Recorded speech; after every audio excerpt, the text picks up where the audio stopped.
Nothing's working for me on my stream.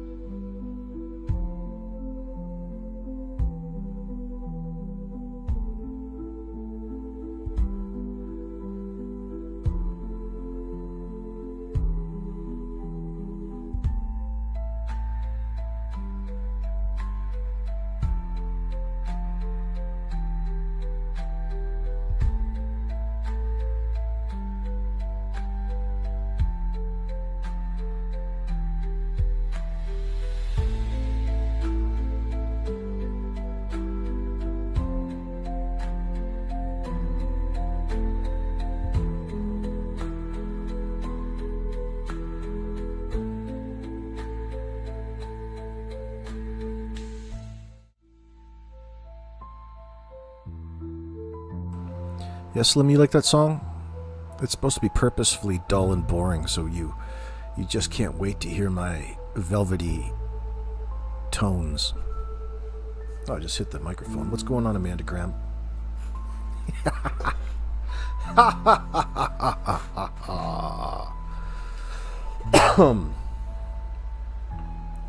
Well, slowly and surely we're getting things figured out. Should have a fadeaway on that. What's the only problem with that song? That's the way it ends. Just cut. There's no ending. It's supposed to be a loop. It's supposed to fit back in with the beginning again. But I didn't loop that, as you can tell. Not that it matters much. It sucks. Brutal job, AI. Brutal job. Let me see what's going on in my chat. So here, what's going on, friends? We're back again from yesterday's 2 streams. Hopefully you got a chance to check them out. We were talking all kinds of smack, and you were talking all kinds of smack in my live chat. You got me in trouble over at Sunny's stream. She's all pissed off at you guys. So where are you Sunny haters out there? We need to talk. You're wrong. I'm just kidding. I'm not getting the troops wound up. Listen, we were discussing something yesterday from no body prosecutions in child homicide cases. And we quoted a little bit of Canadian case law to give you some direction. And we went through some of the factors, well, most of the factors that detectives need to make a successful case here and not leave the jury too skeptical. So, and that of course was in response to people becoming impatient, because when you start to determine that there's lies, of course you get your bias up really quick. I was watching Doll yesterday. Today I watched Justin. Justin was over there. He had 17 pages of conversations from Sunny and Malaya. I'm not sure if it's actually Sunny or somebody else, but it's from her channel. It was shared on her channel. She's got her watermark on it. So there's 17 different pages of it. Are we going to go through it all? Maybe some of them. I've got them all through Grok, analyzed, broken down, and we're going to start with the most interesting ones. That way we don't nod away and start getting too distracted. You're not going to believe it. But if you like contradictory statements, well, you're going to love this live stream. What did you expect? Everybody knows that they're lying. Even the investigators. Even the detectives know they're lying. So we've got to, first off, promise ourselves that this stream isn't going to infuriate us too much. Okay, we don't expect Malaya to be opening up any more than she's willing to work over a crowd for some donos. She needs to, she needs to get some sympathy from her perspective. She just doesn't stop being human, and she's an interesting specimen. And the more, I knew this was going to happen personally, internally, but the more that she's coming out, the more that you realize just how evil of an individual she is in this circumstance. You're absolutely evil, Malaya. This is evil.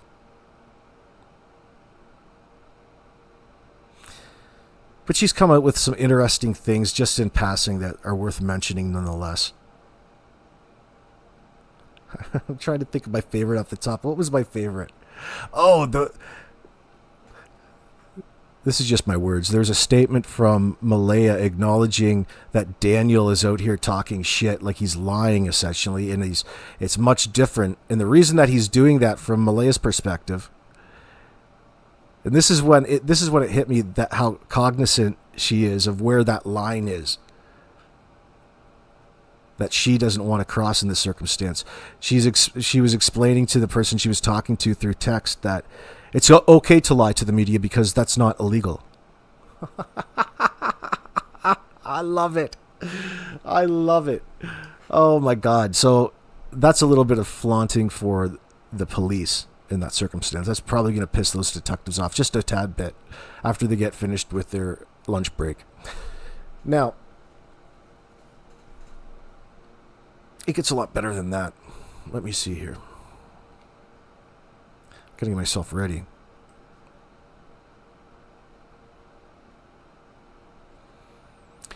There's also several places within her conversations that she indicated neglect. And she goes on to indicate all kinds of abuse by Daniel. For example, holding him down, not letting her call her mother, picking on Jack in this circumstance. But it was okay because he always apologized and then went and did it again. So there's patterns of behavior that she's acknowledging, but above and beyond everything, she wants everybody to know that all that she wants is for her kids to be found and brought back to her again. Like she's pissing in your ear and telling you it's raining. Her actions don't speak to a caring mother in this circumstance. It's not even a question in this, right? It's insulting to your intelligence, and it should upset you, infuriate you just enough to motivate you to say, hey, fuck yourself.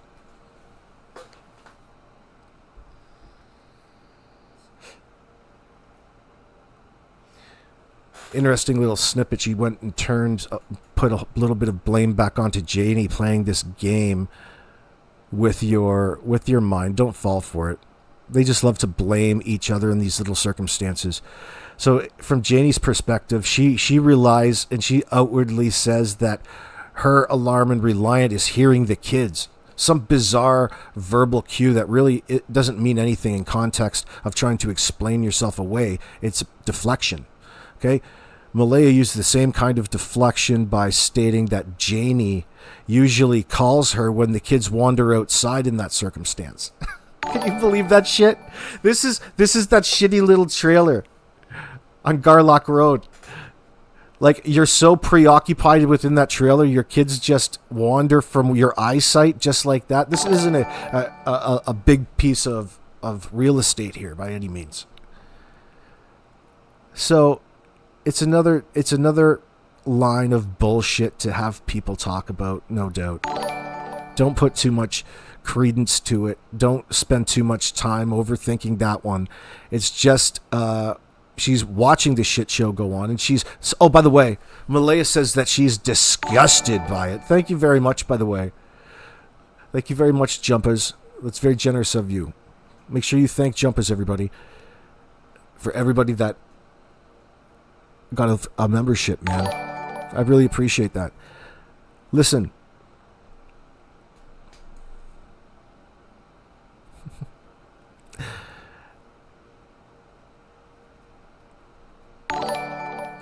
What really happened to Jack and Lilly? Whatever happened to Jack and Lilly didn't happen the way that they portrayed it to the RCMP in that circumstance. All of the other information, they don't want to be out here yet. They're out here in public playing games with different creators' minds and hence their viewership and manipulating the narrative in order to try to control it. Self-preservation, deflection. Because at the end of the day, what he's really worried about is people finding out the truth and being so outraged that they put real pressure on the RCMP to fucking make a move. Like they should be and probably are. Alright? You're looking at two child killers right here.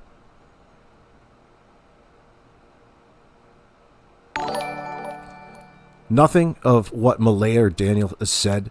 They've both acknowledged everything that has really come out of their mouth are lies. And they find ways to put the blame in that moment back on the other person. It's a game in order to deflect away suspicions in that moment. And the fact that they're tweakers adds a little bit of comedy to it now that you recognize them. Welcome, Lily. But it doesn't take away from the fact that the harm they brought upon these children. So just how premeditated was it, is our question, Randy. May 1st is the timeline they unalived the children. Randy, I'm still along you. I'm with you on that. I don't believe for a second any of the story, and let me be very clear, most of what we've developed to understand what happened that day was all laid out way back in the beginning. It was all brought to us by a known liar, deceiver at this point, admitted, and drug user, abuser, and prime suspect Daniel. So be patient with people out there, because everybody at any one time is going through a little bit of confusion in recognizing that it's Daniel that's been lying to them the entire time. And that's why they're confused in the circumstance.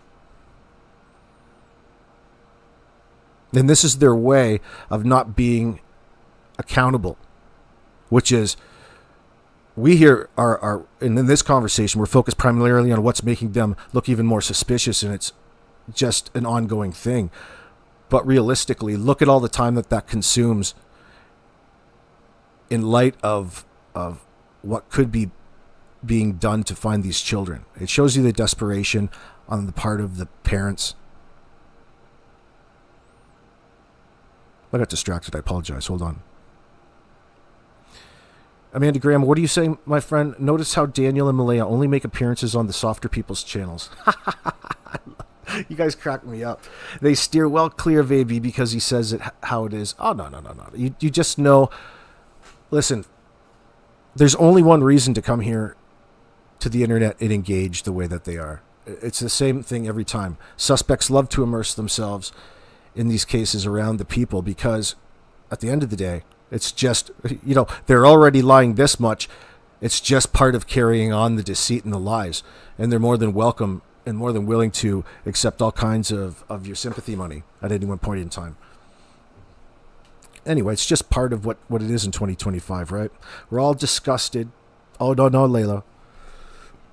Malaya is disgusted with the circus that this case has turned into because everything has focused on the lies and not the children. Isn't that kind of what I just said? That's why I got distracted. Maybe I started sounding like Malaya there. That's what she stated in this particular communique between her and another.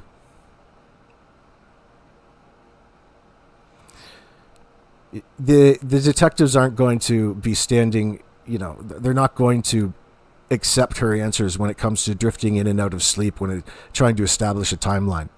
Okay?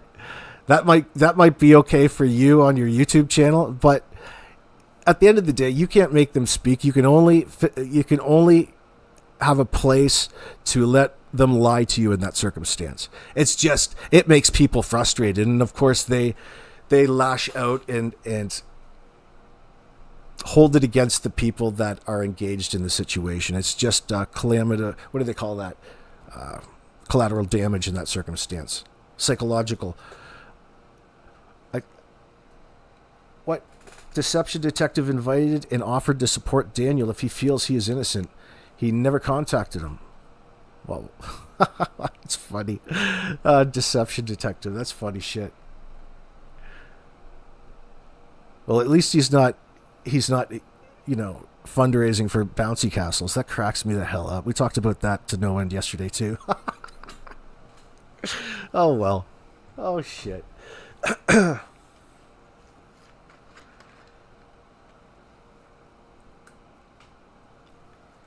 So, Bonnie Randall, what's going on?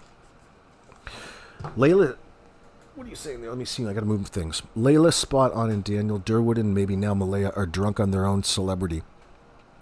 Well, what do you expect? They're the They're the movers and shakers in this case. They're the ones that have what it is that you want, and it's a little bit of information here and there. And now they're pretty much openly lying to you. And Malaya is acknowledging it in these communications, stating that it's just, it's okay to lie to the media. It doesn't matter what this is, because in an interview setting, an interrogation setting, they can hold this against you and trip you up and make that the reason why you don't need to leave. What are you saying there, Charmaine? Good to see you, by the way. I don't think she will talk anymore, so fire away, Layla. She said everything she's going to say. Well, it really demonstrated to the audience. Let's first say that it's really hard to remain biased at this point, or like unbiased in this situation when you genuinely care about children. There's no possible way that you want to immerse yourself in the level of lies and engage these individuals any more than you need. It's bad for your spirit. Now I got to shout out Jimmy Walker, which is that Korean's name. I know it's a pseudonym, but I love it. But I think that's, anyway, I'm not even sure if he's Korean, but that guy makes me laugh in that circumstance. I saw communication with him. Was that on Dolly's or Justin's? They immersed, I can't remember which one it was. It doesn't matter. It was just the most recent live. But there is a conversation. When was it? I'm going to pull that up. I'm not going to talk about it. Forget about it. I'll get to that in one moment. I don't want to get too many things going. Well, Teresa, what happens? It has to progress. Like, it has to progress, potentially, with the chance that nobody's ever going to find those bodies. Because the detectives aren't going to be able to elicit any sort of admission or confession, if you will, excuse me.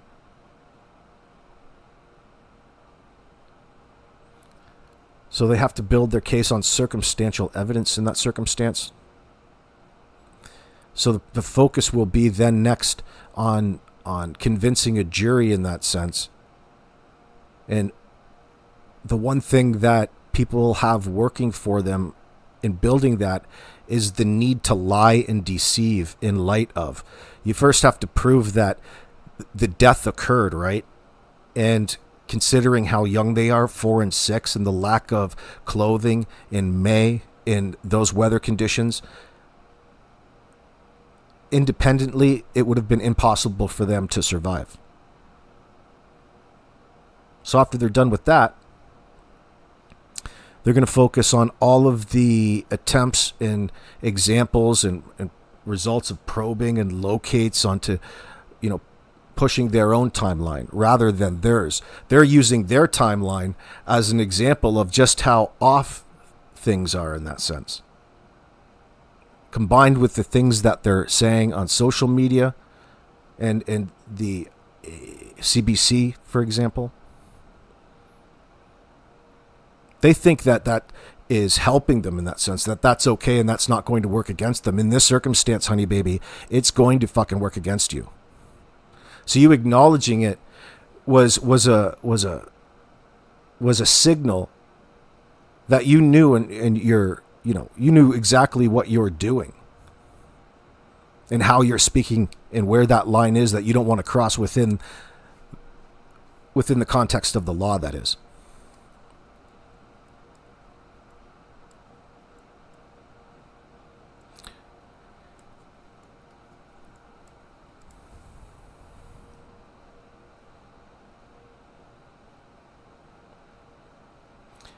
Andy H., you could probably think about if you had the actual information, which we do not, by the way. You can't go on their words, but think about if we had the actual location, even if, a lot of the electronic data that you can track shows gaps in that itself is evidence. And that's a big direction on where and to narrow down particular searches, then usually to rule out, but oftentimes in that process, that's when you find what it is that you're looking for. I don't think they'll be taking this, secret to the grave by any means. Wade is it depends how you look at it. Wade, just because Wade said what he doesn't automatically make them guilty of sin in all of this. It just helps build that cumulative case that they have to build in the right direction. It's just really bad. It makes Daniel and that family look really bad in the circumstances that Malaya kept insisting on putting her in. Maybe she was being tricked out in that sense. People were bringing that up, and the incestuous relationship between him and his mother. That's another reason he doesn't want to come in here.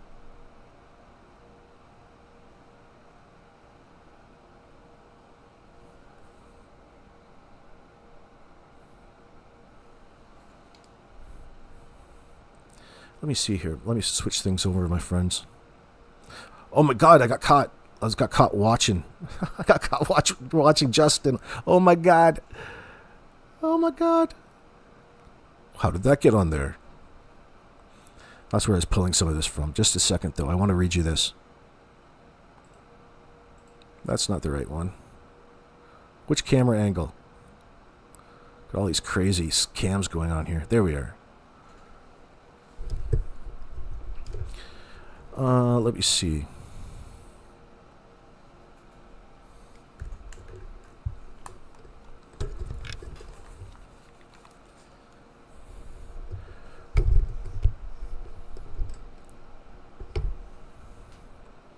Justin got so upset he had to take his eyelashes off last night. That made me laugh. He had me cracking up this morning while I was cleaning my kitchen, reading through all of these, and he's emotionally he's charged in that sense, and he's letting his emotions get the best of him, and he's using all the sound effects. I cracked up. He got me. I'm such a sucker for shit like that. He's got some good ones. He's got some good sound bites. But I want to read you the breakdown because, of course, it's much more interesting. It's too light in here. It's hot as fuck. It's so summery here today. Let's see.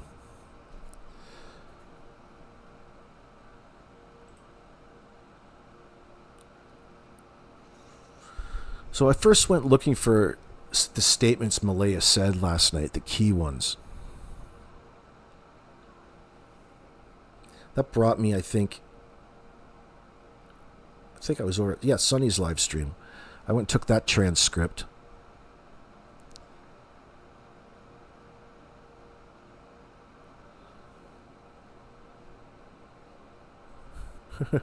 This one pisses me off, by the way. So the statement, Malaya provided her best timeline, stating she was in and out of sleep, end quote, and that Daniel was sleeping beside her at 9:40 p.m. the previous night.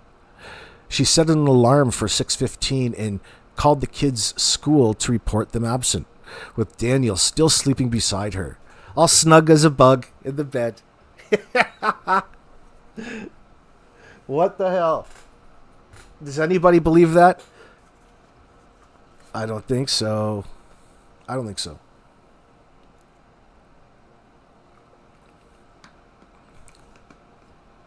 Tweakers don't sleep during the night, Daniel. You know that.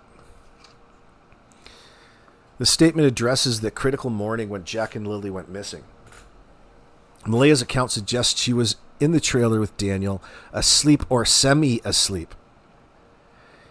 Have you noticed since day one, she has not said a complete, normal, articulate sentence in the context of what happened or anything regarding the kids.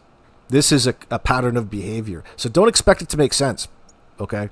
Just brace yourselves.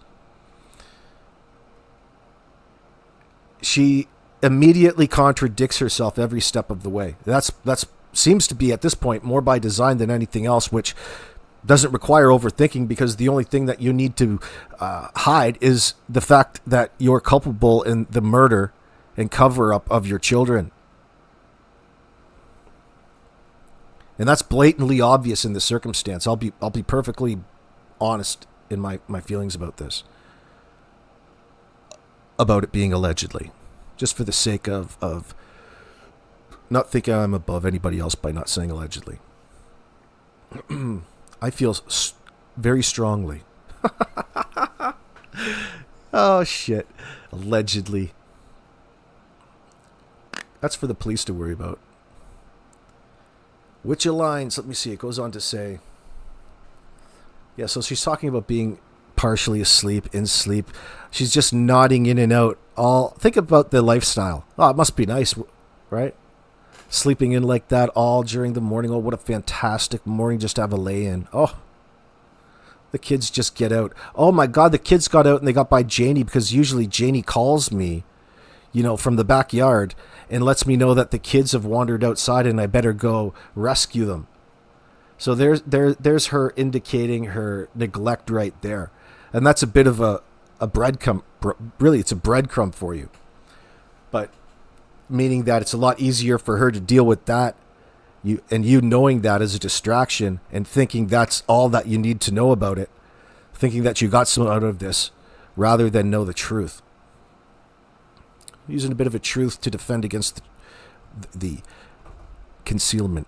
Malaya's timeline aims to establish her whereabouts and actions during the critical period. However, the host points out, which is Sunny, the host points out inconsistencies with Daniel's versions, who suggested Malaya might have snuck back into bed or was outside at 6 a.m., as per Janie's claim. Yeah, so we've got 3 different contradictory stories out here from them all, which, by the way, was going to work against you.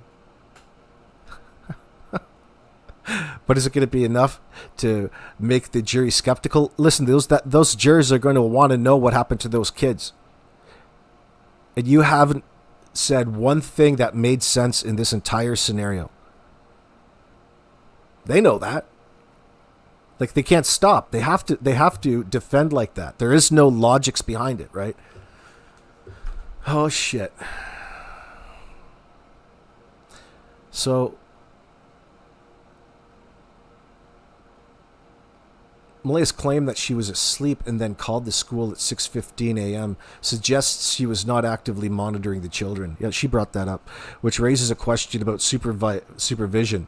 That's the least of it, but it's right here.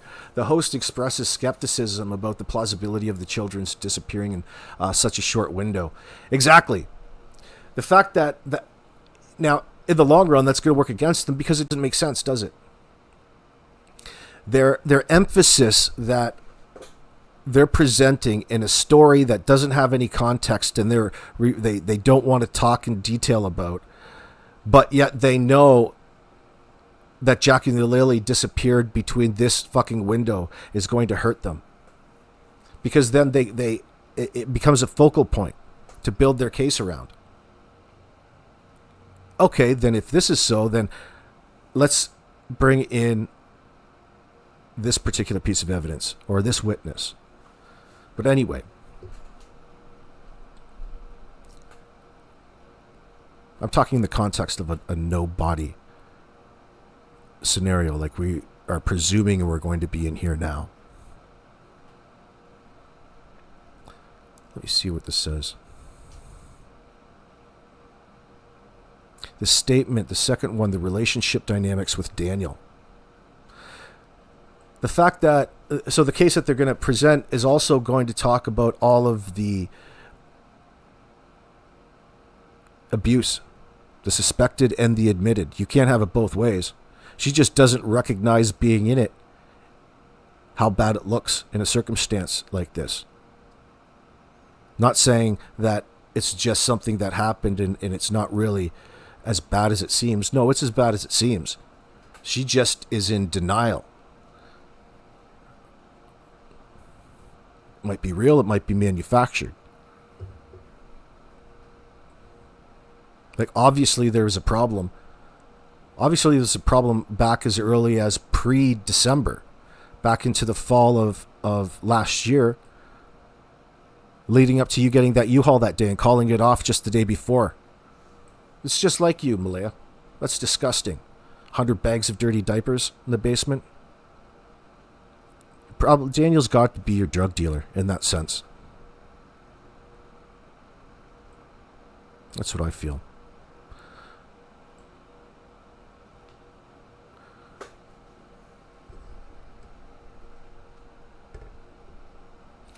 He's saying Juilliard Filio Open says we will never get the truth out of them. No, but we'll get there to a place that's good enough.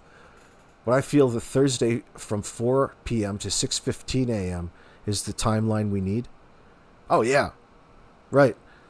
And you can, the RCMP knew that right away as well. I believe it makes a lot more sense as to, when you think back as to what they were signaling out to the public, looking back in at least 2 weeks to form that pattern of, you know what?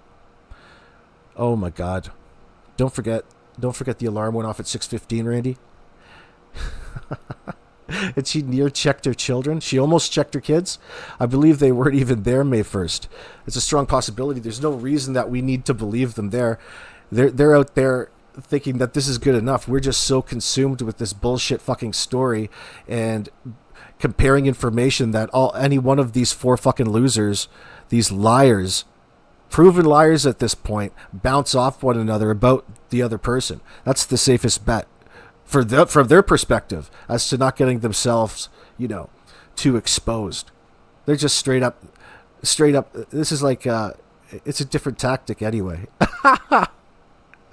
Oh shit! It's kind of like admitting that you're lying and going ahead and doing it anyway. It's just all out in the open. It's overt, as opposed to covert.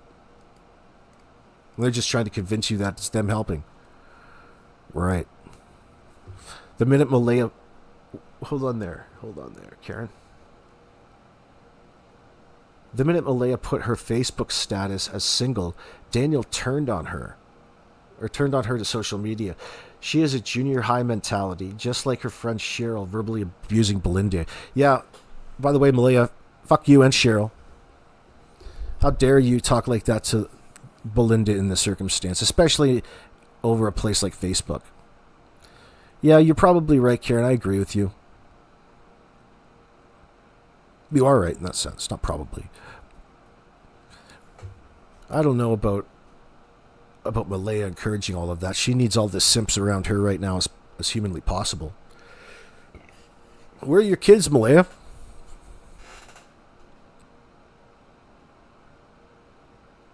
She went to the Dollarama. What were they talking about, Temu? Oh, there's a little bit more control because Daniel was forcing her to wear certain items of clothing. It's like Temu lingerie. This entire case for them is like an advertisement on Temu. It's so disturbing. Please don't go there. Don't contribute. Don't, just save your money. Yeah. Yeah, hold on. Let me pull this up in the back. Malaya responded to questions about Daniel's behavior, stating yes and no when asked if he was controlling. She specified that Daniel would pick on Jack mostly, and sometimes Lilly. So there's her indicating, but she's talking it down. She doesn't really identify it as a problem. She's just acknowledging that, yeah, it exists. Yeah, Daniel is a fucking abusive, controlling SOB in this circumstance. And he's telling people that she left him a message and lipstick on his on the mirror, like this is like a kiss video. It's so ridiculous. It's ridiculous. I love you forever and ever. I love you forever, girl. I love you so much, Daniel. You tweaker. I loved your fucking drugs. But that's it. I can't let you use me and my family anymore. I've abandoned all my kids. Therefore, I don't have any government income at this point, so I'm of little use to you and Janie there at the estate. It's time I leave. Man, oh man. Yet Daniel wouldn't hurt her kids, right? Right, Osprey. Oh, yeah, she tells you that in the same breath. She doesn't recognize it openly as a signal to probably get out of the relationship as harm towards her kids. Seemingly. But remember, everything we're reading is artfully woven in that sense. It's bullshit. So it goes on to say, Malaya described instances where he would, and I quote, hold me down and take my phone away so I couldn't call my mother when I wanted to leave. And this happened quite often, she said. Well, that happened often. Now that's her telling you this, in this sense. Is it true? Probably. These statements were in response to Sonny's questions about whether Daniel was abusive or controlling, prompted by Malaya's mention of Daniel's controlling behavior, including dictating what she wore, Temu lingerie. Sonny relates this to her own past experiences in an abusive relationship. Malaya's statements paint a picture of a strained and potentially abusive relationship with Daniel, which is significant given that he was a caregiver to Jack and Lily. Her claim that Daniel picked on the children, particularly Jack, suggests possible tension or mistreatment in the household, which could be relevant to the children's disappearance.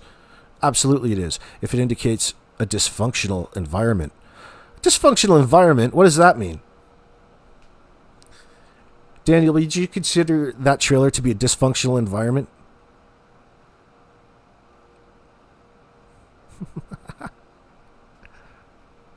No. The act of taking her phone and preventing her from contacting her mother or Wade, name drop, suggests control and isolation. That's what you do, plus the drugs. It's all part of controlling her through trauma.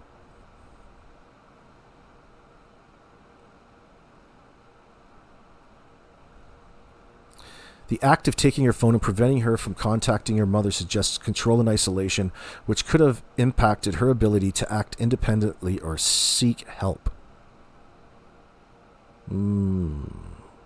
These statements shift some scrutiny towards Daniel's behavior and reliability as a witness. Unreliable. Statement. Malaya denied taking 2 sweaters, as alleged by Daniel, stating she only took a Puma bag with her and her daughter Meadow's belongings. See, they're really in dire need for some sort of narrative out there, so they'll be talking about some sort of private thing that's otherwise irrelevant between them and make it out to be more than it really is. Oh, Daniel, stating she only took a Puma bag, a fake Puma bag, and her daughter Meadow's belongings when she left the trailer. She also addressed the claim about writing "I love you" on a mirror, which was referenced by Jim Walker, whose tint, in a message to her. Yeah, that message, that Jim Walker message was funny AF. But she did not confirm or deny this directly to the transcript, in the transcript, okay? So the context of this is Daniel claimed that somebody took 2 sweaters and suggested they could be linked to Jack and Lily's disappearance. Oh, he's such a fucking idiot, man. What an idiot this guy is. Oh my God.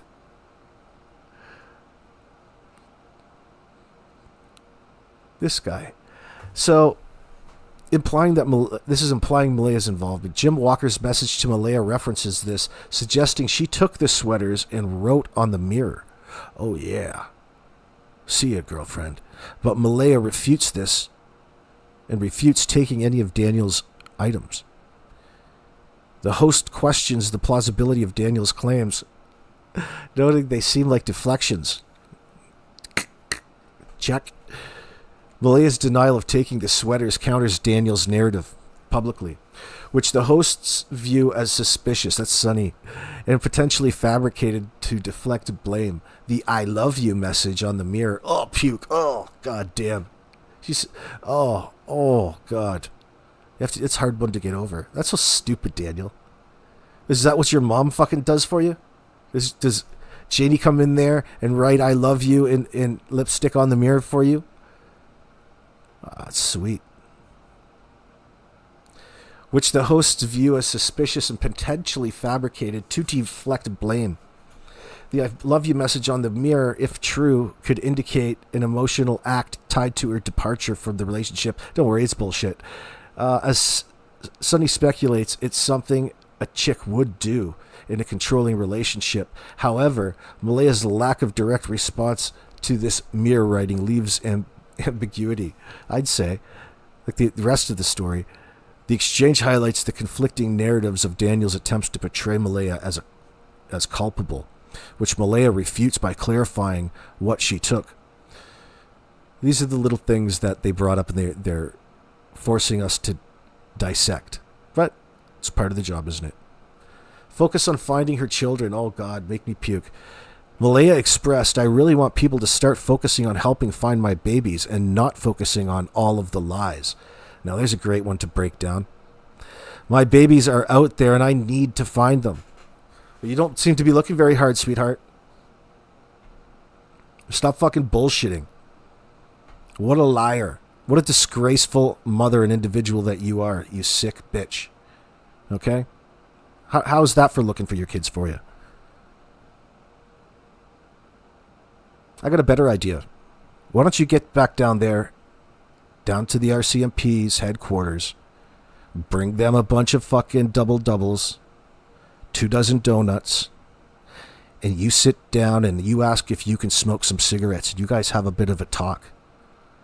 And you offer up everything that you know about that piece of shit and what really happened in the time frame leading up to you calling the RCMP, and just explain away the fact that you lied to everybody, just like you're lying to everybody right now. You lied to the RCMP. Oh, you were telling the truth at that point in time. Oh, I see.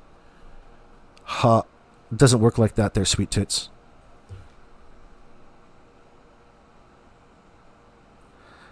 Let me see. Malaya's plea underscores her role as a grieving mother. Oh, grieving? What are you grieving? You couldn't get rid of your kids fast enough. And you're still telling Wade that you're somehow going to be fighting for Meadow? Why the fuck would they be letting you around a child anytime soon? You are two child killers, all right, that haven't been locked up yet. We haven't figured out why yet, but we will.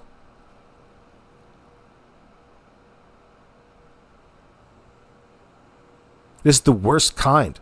It's probably, how can it not be the worst case scenario here at this point in time?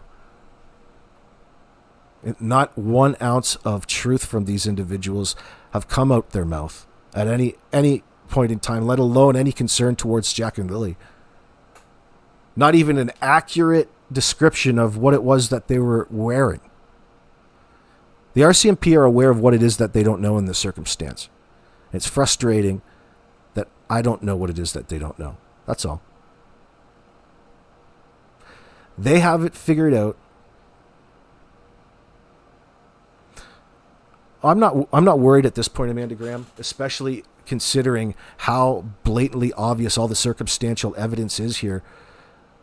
They can take another year or two if they want. I don't understand why they're still walking around, though. There'll be something.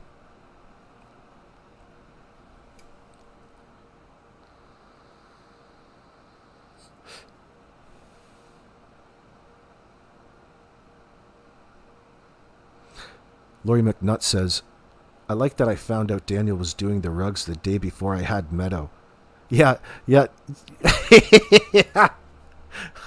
Think of the odds in all of these circumstances that have just happened all in the same sort of situation. You should be playing the lottery. You kids? You should be playing the lottery. So many amazing things, with extensive odds are happening to you people at any one time, including this finding out Daniel was a drug addict the day before you got induced with Meadow. Is that what you told the women at the hospital? But didn't you leave Cody for your drug dealer? Didn't you leave Cody for Daniel in this circumstance there, honey baby? Yeah, I think you did. Hold on, let me check. Yep, you did. Then you got knocked up by your drug dealer. And the talk on the street is that he was pimping you out a little bit. Not like business is booming in Truro.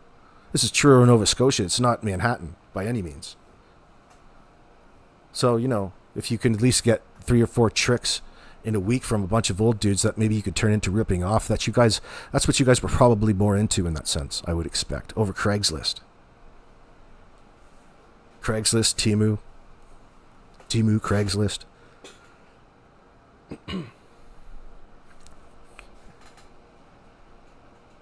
They said he had multiple girlfriends. Monkey Mind, of course, you control as many women as you can with drugs. If that's your thing, that's common. You see what it's like in the city. Look. Everybody's going into business for themselves, don't you know? Oh my God. No, there was somebody else in between Cody and Danielle, but word was that Daniel was Cody's drug dealer. Don't know, though. It's just speculation. It's quite possible, considering the company everybody keeps, right? Cody's just a girlfriend away. Bonnie Gale, you've said all along Daniel's a pimp, P-I-M-P. Are you talking like 50 Cent like?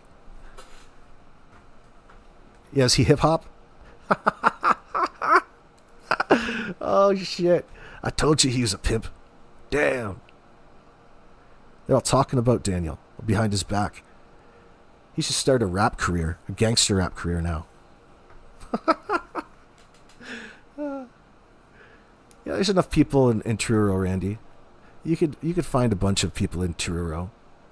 But even 130,000, it's still word gets around in that sense.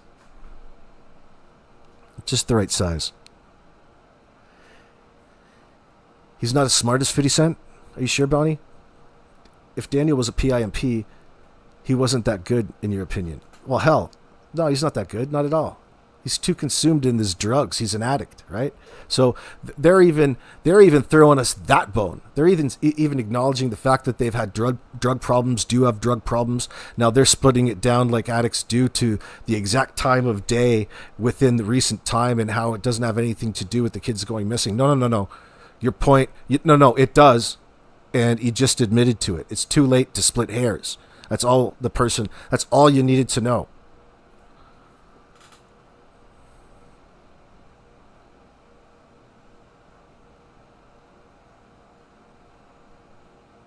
Is there such a good thing as a PIMP? Like a good pimp? Like Snoop Dogg sings about? I don't know. I'm just having fun with it. This was different. This was a little different. They were probably doing it for all kinds of personal, unhealthy reasons in that sense. They had absolutely no inhibitions. That's probably when it came to their children as well. That's such a tragic thing to talk about, but sadly it's true in this sense. Yeah, good pimps don't knock up their hoes. Yeah, that's true. Allegedly, Kelly.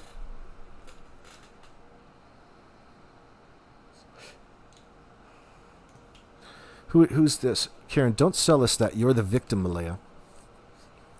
They were your children. Cody was a drug addict and abusive. You moved Daniel into your grandmother's house.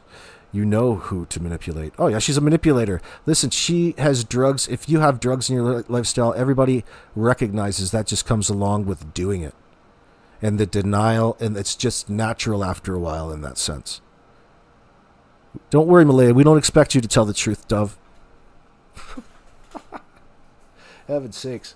You can beg and get upset and stomp your feet all you want. Don't expect the truth. That is the strongest indicator of just what's happened.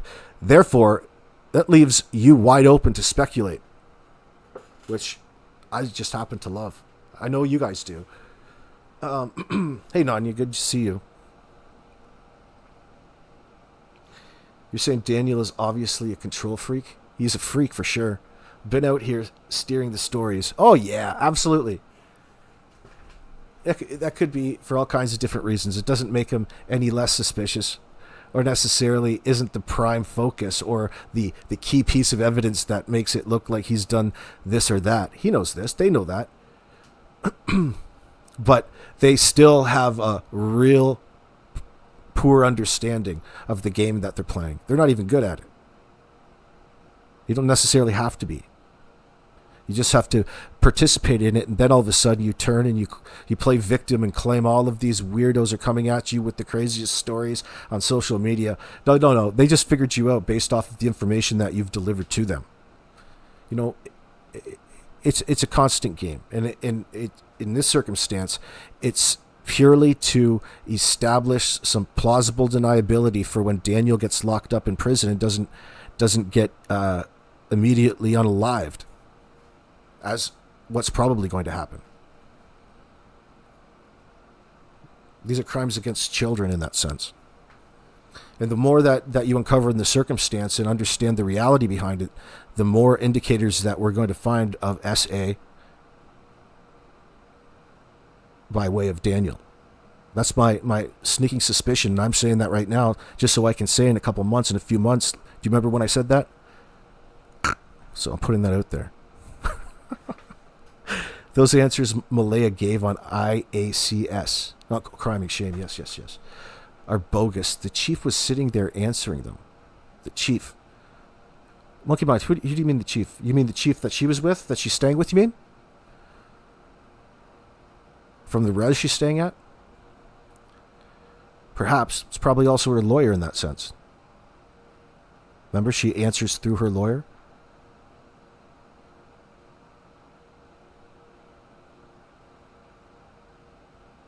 Don't expect her to be open and honest and give you any sort of concise answers into any sort of questions. Everything that's out there is what people really have to work with. The good news is when you're trying to figure things out, that at least you know that they're lying to you.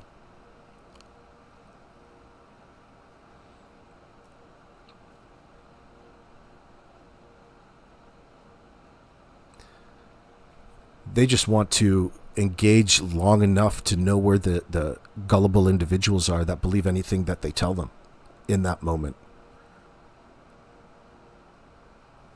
So Roxanne, I don't know why she calls herself happy though. Well, she's because she doesn't know what it's actually like to be happy. That's why.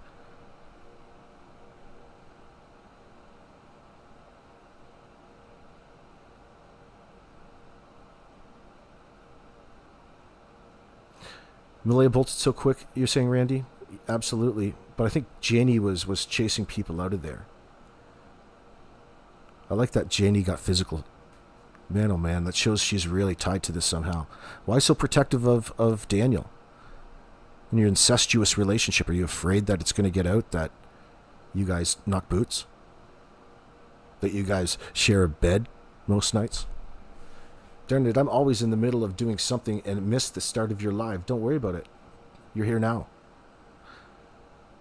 Welcome, Sleuthy. Kelly O'Neill. Sadly, the black eyes are telling. I think it's SA related.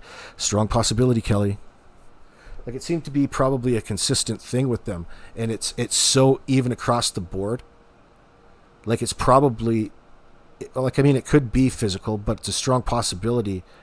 And you can even take it and draw it out from some pictures in that sense, that they're being abused in different ways, in a much more sinister, disgusting way, because we know that there's Tina in the household that the parents are abusing, and it just goes along with this sort of situation. It's just part of the reason why they need to lie so hard and deny, and resulting in it doesn't resemble a natural situation. This is not an emergency where these kids are actually missing. Otherwise, the parents would be acting different. They would have been out there searching, and within the time frame, most importantly, within the time frame that they're pushing to the police.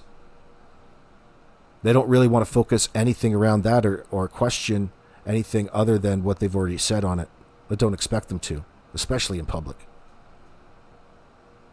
So it's really not worth talking to them, but that's people's choice.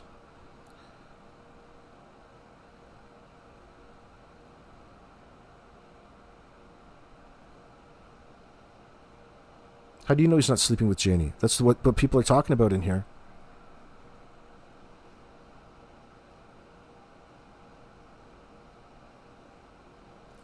Do you think, Randy? I don't know. I don't think Janie will ever tell. She won't say anything. She is probably scared of Daniel to a certain degree. But I'll keep that in mind. We'll see how this plays out. Trees, Dan is obsessed with the sweaters turned t-shirts. He's always changing things up.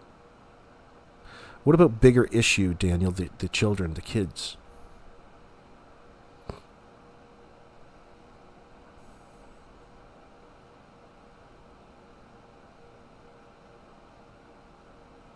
Let's go to the next statement. When asked, Jack and Lilly called Daniel. When asked if Jack and Lilly called Daniel Dad, Malaya confirmed yes. That's probably by force. You call me Daddy. Isn't that another indicator of possible SA in that sense? In my opinion. But I don't think that's the way it was framed. Response to allegations of rug involvement. The statement, Malaya acknowledged that Daniel has been using for 2 years. That's really important. But stated she didn't know about any of it, any making of it or stuff like that. Well, of course she doesn't know. Daniel knows. Otherwise, she wouldn't have to rely on Daniel. Referring to allegations of rug manufacturing like the math, as implied by math in the transcript. This was in response to claims made by Wade via Jim Walker's video, who suggested rug-related activities in the household. Daniel denied rug use, but Malaya's statement contradicts this. Yeah, remember Daniel? Remember when you denied any sort of use of drug, or are you splitting hairs and saying drug-fueled parties or drug parties? Rug parties, we'll call them. Malaya's admission that Daniel used rugs for 2 years introduces a potential complicating factor in the household environment. Yeah, because it becomes that much easier for the investigators to prove their case after the fact, kids. Okay? So thanks for that, by the way. It's easier to convince the jury when they recognize that out in the open. It's going to be hard to keep... don't worry, maybe you're going to find 12 tweakers and put them in the jury. You should almost do that. 12 former tweakers and put them in the jury. They'll understand where they're lying. Malaya's admission that Daniel used these rugs for 2 years introduces a potential complicating factor in the household environment. Boy, I'd say. So while she denies knowledge of rug manufacturing, her statement casts doubt on Daniel's credibility. As he claims to be rug-free about as much as the 1980s, this could suggest a chaotic or unstable home environment, which might be relevant to the children's disappearance. Do you guys think so? That's an understatement. Though no direct link is established in the transcript. No, but the risk factor, we'll just say for the sake of generalities that it ups the risk factor when we're already way up there.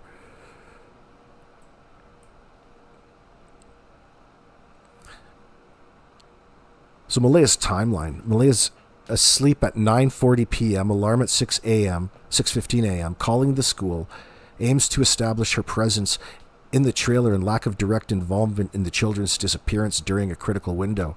Yeah, she indicates that in her language by bringing up, the first thing that she brings up is Janie not calling her, because she usually calls her when the kids are outside and Malaya's otherwise been caught being a neglectful parent.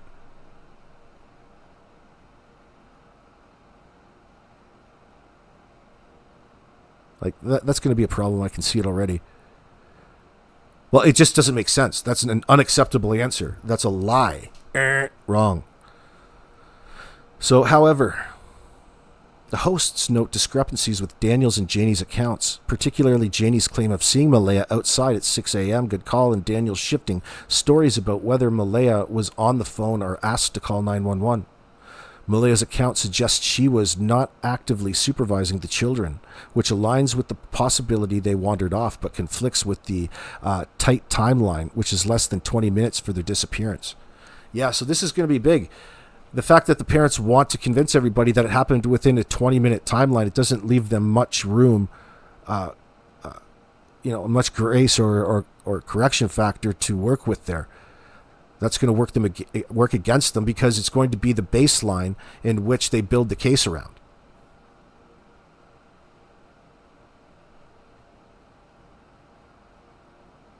Their deflection for everything is that they're in and out of sleep. No, nobody's sleeping in that place. Well, the kids are getting through things. The kids are rooting around. They're saying that the kids are out there, but they can't see them, but they can't actually see them. The fact that they don't actually at least talk about the kids eating that morning, or acknowledging or talking anything about the rationale behind calling the kids in sick. Okay? It's just a line. There's no context with it. Doesn't make none that's going to be acceptable. So the fact that they don't want to, none of them want to actually put eyes on them and acknowledge that, yes, I saw them, I interacted with them, I give them a bowl of Cheerios or whatever. We had apples. Kids want to eat every 20 goddamn minutes, you idiots. Those kids would have been so far up your asses, whether you want to convince us that they were sick and just lethargic, chained to a wall. Fuck, I can't shake. Kids never want to stop eating.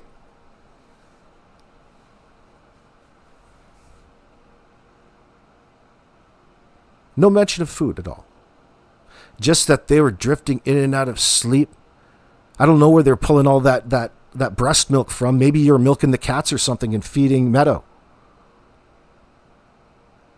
They don't know. They were drifting in and out of sleep for a period of time, an undetermined period of time, up until 9:30, quarter to 10 in the morning. And then within that 20 minutes that were indicated to them by, get this, the silence.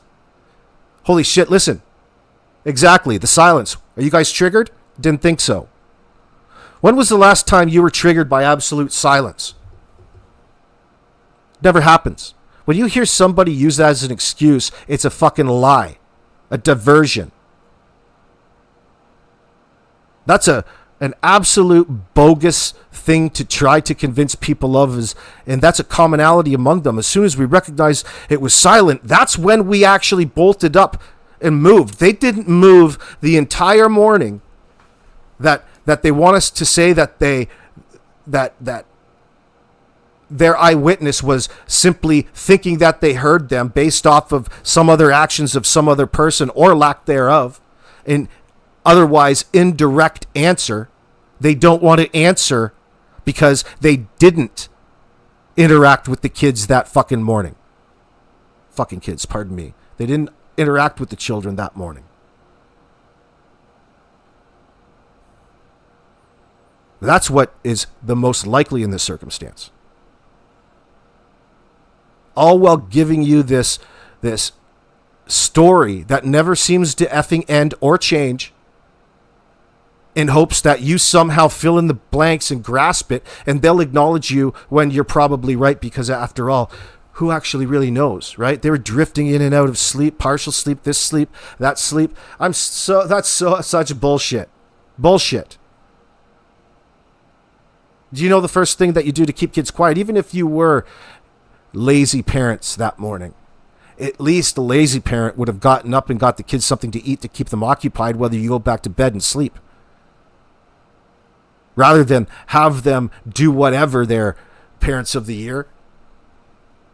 Fucking morons. Nobody's that stupid. Nobody's going to believe that, and nobody does believe that, especially in that locale in Pictou County.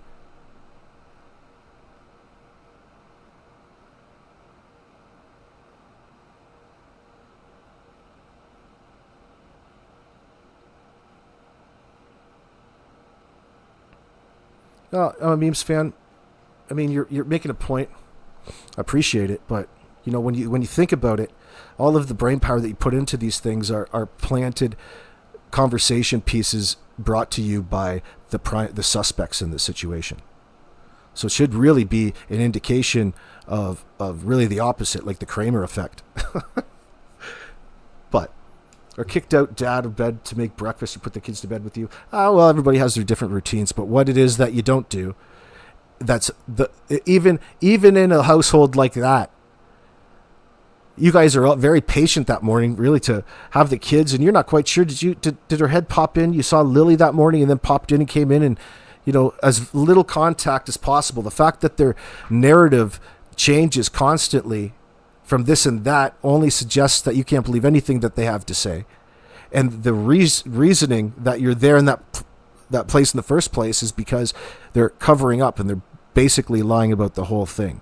So I'm really interested to know about the timeline based upon the trip to New Glasgow. If you can confirm that they're out in public, I'm interested to know it, and then I'll start believing everything around that centerpiece. I don't give a fuck what Daniel or Malaya says in any relation, other than it's fun to laugh at the shit that they do say, just to measure how bad their story is at any one time. You guys, I don't think it's possible to look any more guilty in this circumstance than you two.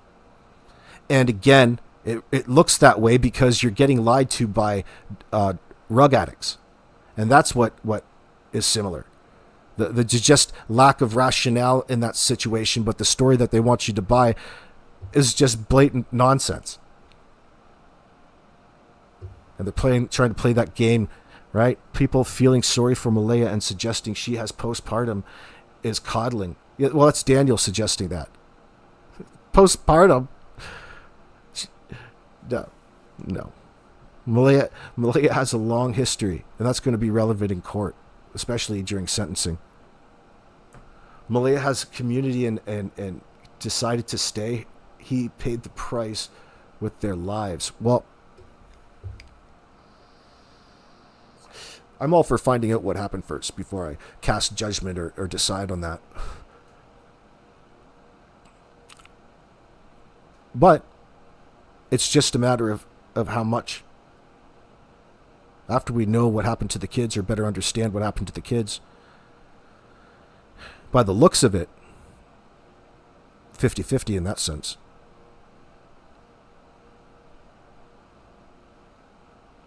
They get 50-50 because they don't want to cooperate in that sense. They don't want to cooperate and give direct answers to the scenario and the situation and add context enough to...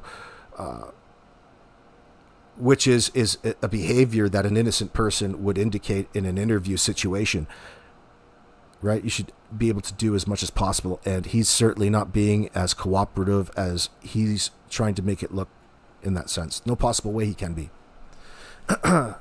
There's no possible way you can answer, but unfortunately the difference is there's a big difference when you answer something on social media or in somebody's conversation, and another when you're talking to cops in an interrogation setting, in an interview setting.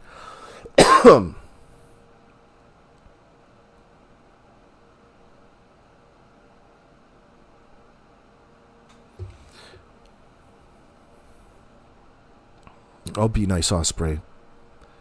You can't hold everything against her, but... So, hold on. Let me go to the next one.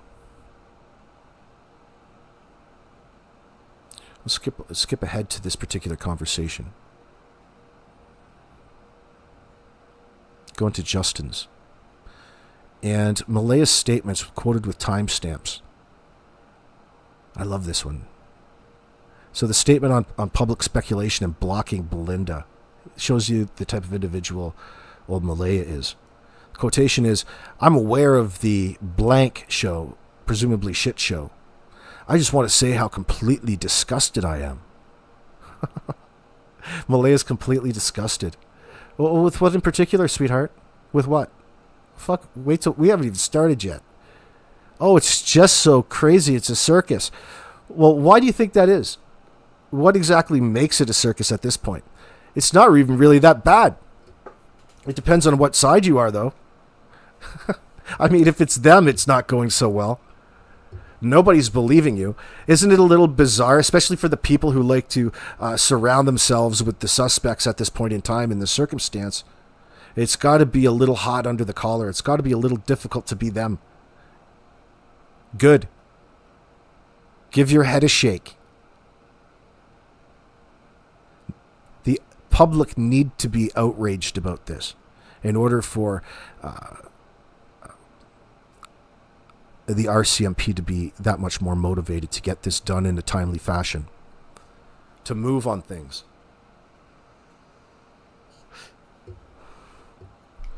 Well, old Daniel has been out there preemptively way ahead of the game. Think about the timing and everything.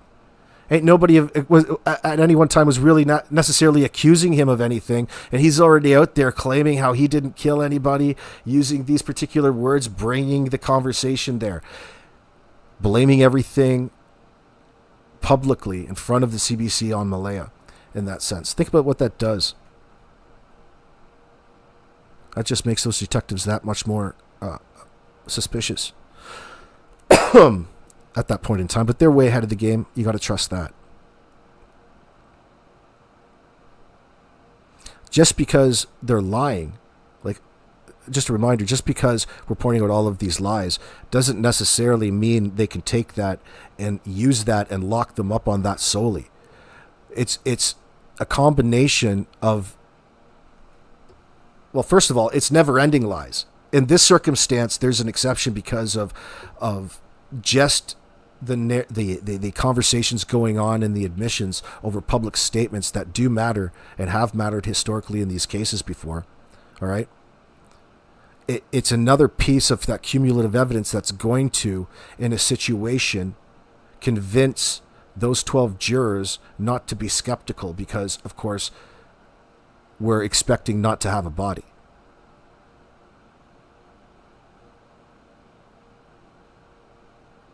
Like, don't get me wrong, it helps to have a body. You don't necessarily need it. And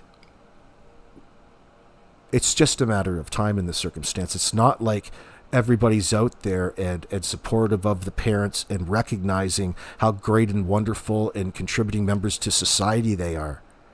These are two people who have tortured and abused themselves, the children, and they've isolated themselves out of society in the middle of nowhere. That's what's adding complications to it as well. But it's not impossible. It doesn't mean that they're getting away with anything. It just adds complications to the way that they have to proceed.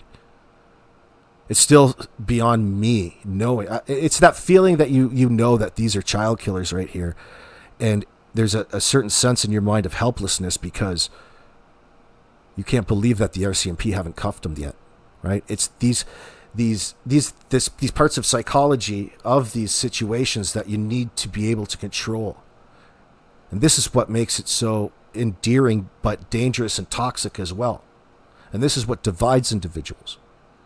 So you really have to recognize and realize and be true to why it is that you're here in the first place, I feel, or you're going to just pass on that gullibility to a greater audience.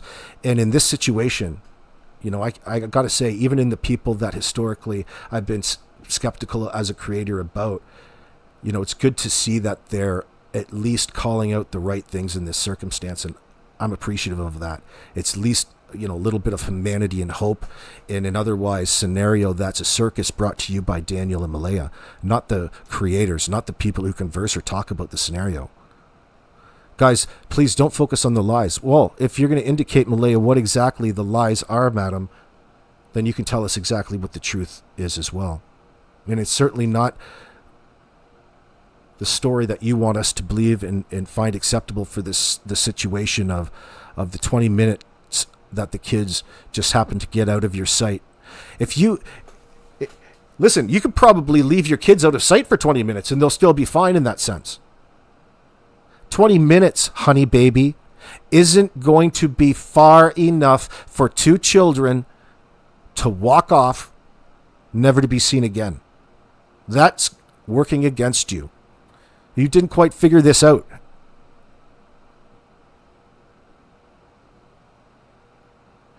You guys may have well just ran your fucking trucks off the side into the Atlantic Ocean. It would have been a better cover for you than tried to pull this one off.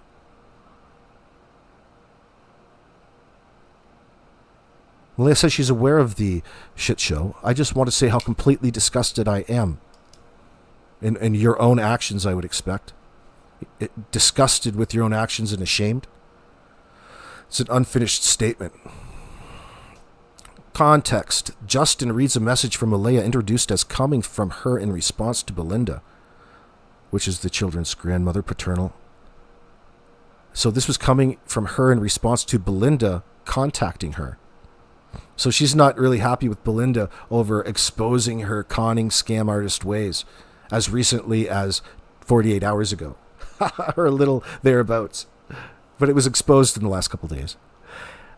And confirms she blocked Belinda due to perceived disrespect. Oh, Belinda, you're so disrespectful. See how these individuals just love to put the blame back onto the actual victims at any one time, no matter what it's, if it's just these little dramatic situations or if it's just simply the kids in this particular case. That's been a pattern. That's a pattern that the 12 jurors can recognize, I'm sure. Justin reacts angrily, defending Belinda as the only family member for advocating for the children and criticizing Malaya's silence. Smartest thing you did, bitch, is shut your mouth. That's because we know how guilty you are. All right? So legally speaking, that is the best thing for you to do, especially considering how obvious it is of what went on in this circumstance. We just need to extract a confession from you. I want to do it the 1920s way, but I'm not sure you can pull that off anymore. With a big telephone book. Maybe two. Oh, Christ. Oh, that doesn't work. Torture doesn't work, by the way. Justin needs a message. Let me see this one. So I'm aware I got that one. So Malaya's statement reflects her awareness of the public scrutiny and drama surrounding the case. Her use of strong language, shit show, suggests an emotional distress or defensiveness. But her decision to block Belinda, a key advocate for Jack and Lily, fuels Justin and the audience's distrust. This statement does not provide substantive information about the children's disappearance, but highlights Malaya's strained relationships and her reaction to public criticism. It sets the tone for her subsequent messages, which aims to address speculation but are met with skepticism by Justin. That's complicated. Not really, but I get it. Statement of Daniel's lies to the media. So this is a quote. This is a quote from Malaya Brooks, if you're wondering. So the next one is, Daniel is only lying to the media, and I don't know why. He is not lying to the police or CPS. Both are statements to the police and the same. But the media, he has a completely different story, blaming me. I don't know why. Can you believe this? I love it. Oh, what did you expect? So she's addressing Daniel's conflicting accounts, claiming he provides consistent statements. Consistent statements to the police. Of course you don't. You don't want to change your story in front of the cops. I'm so eager to know what that story is. We don't know what that story is other than the utter nonsense about the kids in that 20-minute time frame walking into the woods in that sense. First thing they do is rule out the fact that that's a stranger abduction, which, by the way, no evidence of. There has been so much on Garlock Road there. There aren't a whole lot of options back there geographically for other sidetracks to come in. You know, so they want to push for an Amber Alert to make it look more like a stranger abduction, which defends their involvement even more in that circumstance. That's why they're going for an Amber Alert. Pieces of shit. That has people looking elsewhere rather than inside the household. So do you guys really want to talk about the odds of a car coming there and picking them up? It wasn't a fucking magic carpet, honey. Garlock Road comes from the north and south there, and there's plenty of intersections with plenty of documentation and footage that would have ID'd them and the vehicle, the suspect vehicle. This is 2025, honey. It doesn't have to be right outside your door. Not to mention, don't need to go there. There's digitally forensic cell data that you could use to cover that base as well, more times than not, to lessen the probability even that much more. Anyway. And considering the household and the things that we've known that goes on there, you don't even need to start talking about a stranger abduction, especially when there's no evidence of it. The conversation doesn't ever have to go past the last people to see those children alive, i.e., or the parents in that circumstance. And the parents are doing nothing but being uncooperative and openly lying in public in that sense. On their own doesn't result in them being locked up. Okay? You're right, it's not exactly illegal.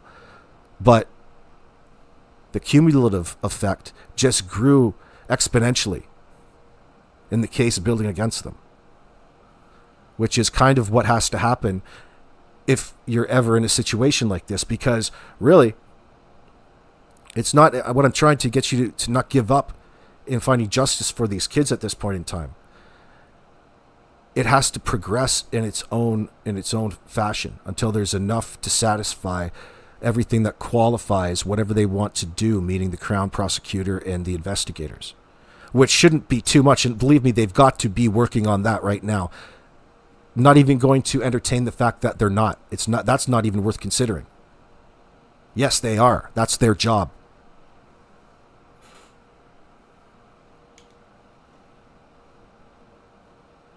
So Malaya addressed Daniel's conflicting accounts, claiming he provides consistent statements to the cops and CPS, which is Children's Aid, but lies to the media, blaming her for the children's disappearance.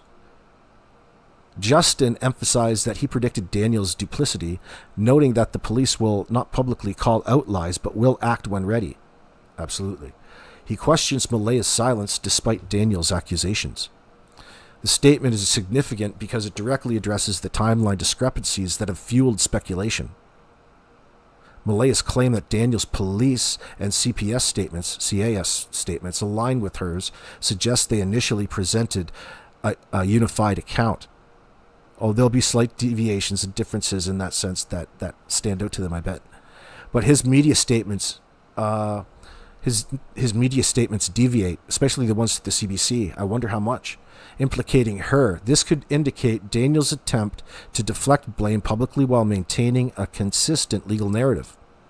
Justin's skepticism and audience's frustration highlight the lack of transparency, as Malaya's statement does not clarify what Daniel's lies are or why he's blaming her.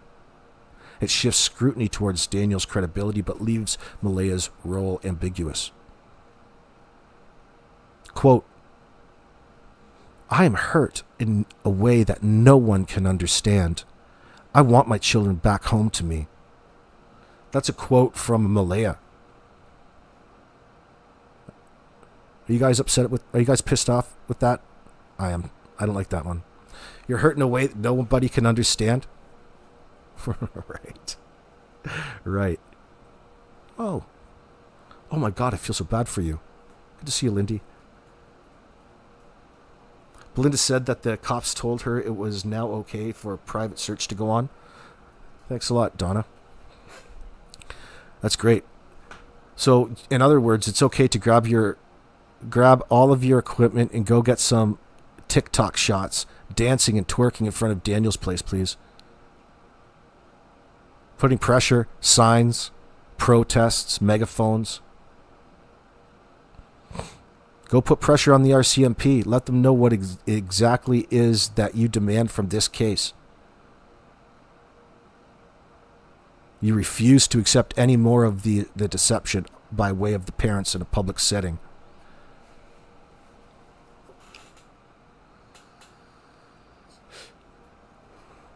Yeah, which live are you mad? Not the one that you were listening here, Mama Angie. Mama, I heard this live last night.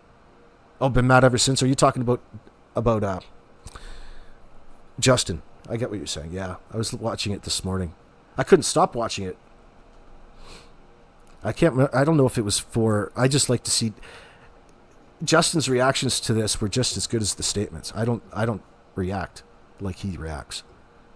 They tried to make us believe that Jack and Lily are Tarzan and Jane, right? We're not as stupid as you fools, Daniel and Malaya. Oh my God.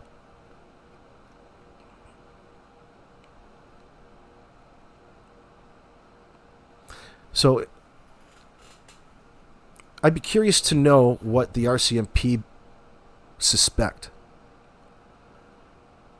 between whether they think something happened at the house, this goes for you in my chat as well, or people watching, or do they believe something happened previous to this time and it happened away from the house, therefore not necessarily making it a crime scene, other than the fact that it's staged and presented as such, where the victims in this circumstance wandered off in a way never to be seen again.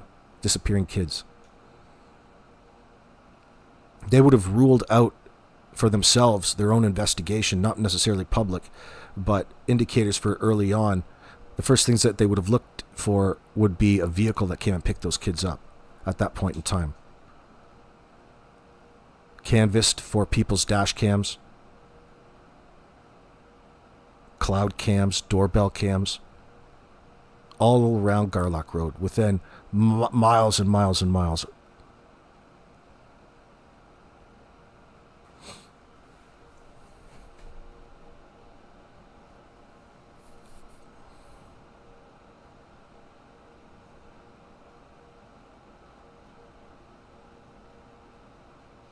How can't the trailer pass an inspection if rats are in the walls? Monkey Mind. It doesn't need to pass inspection at any point in time. Nobody's coming in to inspect anything. They've let it fall into a state of disrepair. It's rats living in all over the place. That's just, who knows, right? But there's no inspection. There's no process. It's not like a hydro inspection or anything like that. There's no electrical work going on. They didn't change your service out. So what are you expecting? What are you inspecting? You can see they've let it deteriorate since 2018 into a bit of a situation. Janie's rent must be too high. I don't know. And they got chickens recently too. Probably when they first started tweaking on chickens. Tweaking chickens.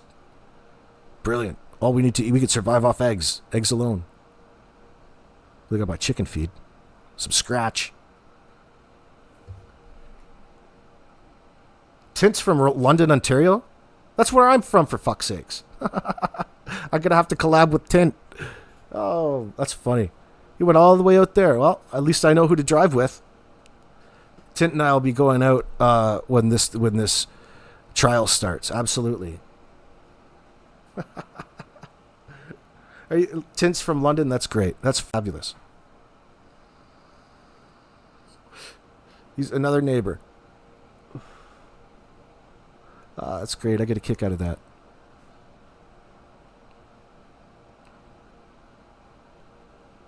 Oh. No, Tint sounds like he's from Markham. Oh, you lying to me. He's from Markham. That's different. You guys get me all wound up in my channel. I dox myself. That's okay. Everybody knows where I'm from. Yeah, Osprey. In that situation, especially with the chickens there and the chicken shit, you're going to attract a lot of rats, a lot of critters. It's just, it goes along with it. Usually tend to poison them in that circumstance. There's always one out there. Where there's humans, there are rats. I don't tend to hold that against them. It's one thing if they're crawling around your house and getting in. Of course it is. But they've got a chicken coop in the back. But they should know better. They probably do know better. But we hear reports of these diapers, these dirty diapers, this situation. So, I mean, they've got a history of being disorganized and clutterbugs in that sense. So it's not absurd. We saw the state of the place. The mattress in the backyard, the nasty mattresses.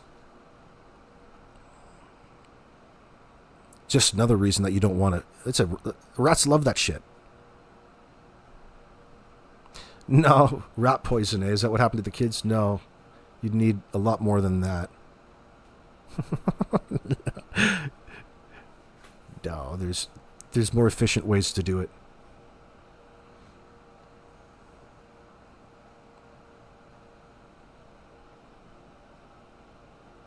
probably just trip really hard. Rat poison. They usually cut drugs with rat poison, by the way. So it's just another benefit to being over there.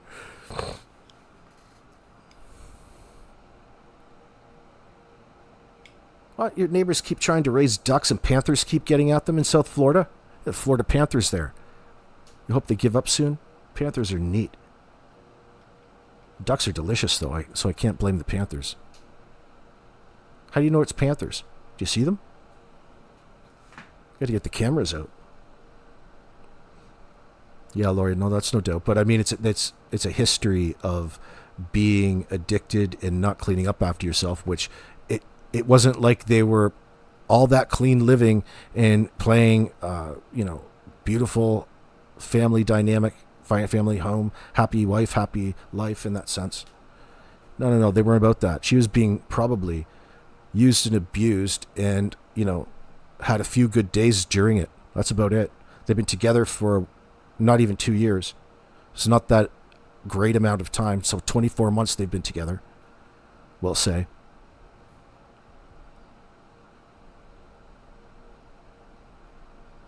$24 months, does that sound about right to you?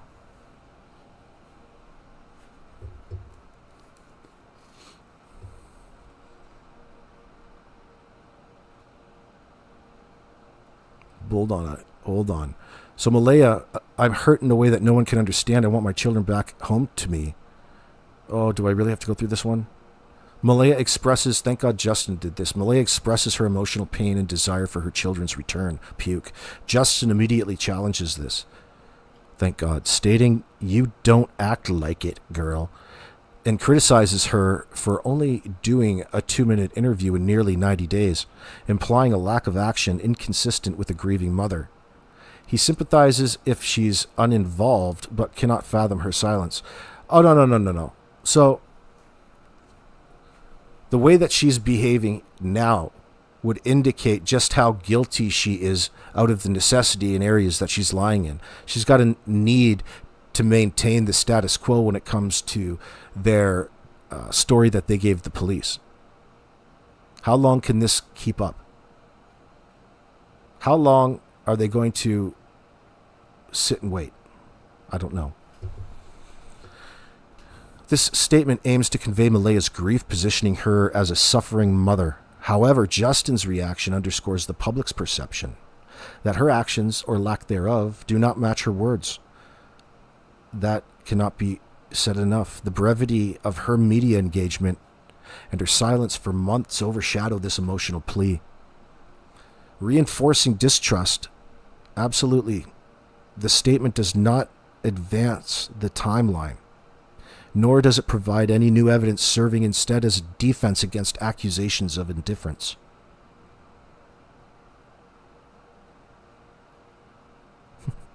So she also said, no, I cannot see Daniel hurting the children. Can you believe it? After she said that, so she refuses to publicly acknowledge or understand, clarify what appropriate and inappropriate are in a circumstance like this. She pretends not to know the difference by saying that Daniel wouldn't hurt the children in that sense. After she just admitted to Daniel picking on Jack and the children having black eyes and them having to be mistreated at some point in order to get those, physically or other ways.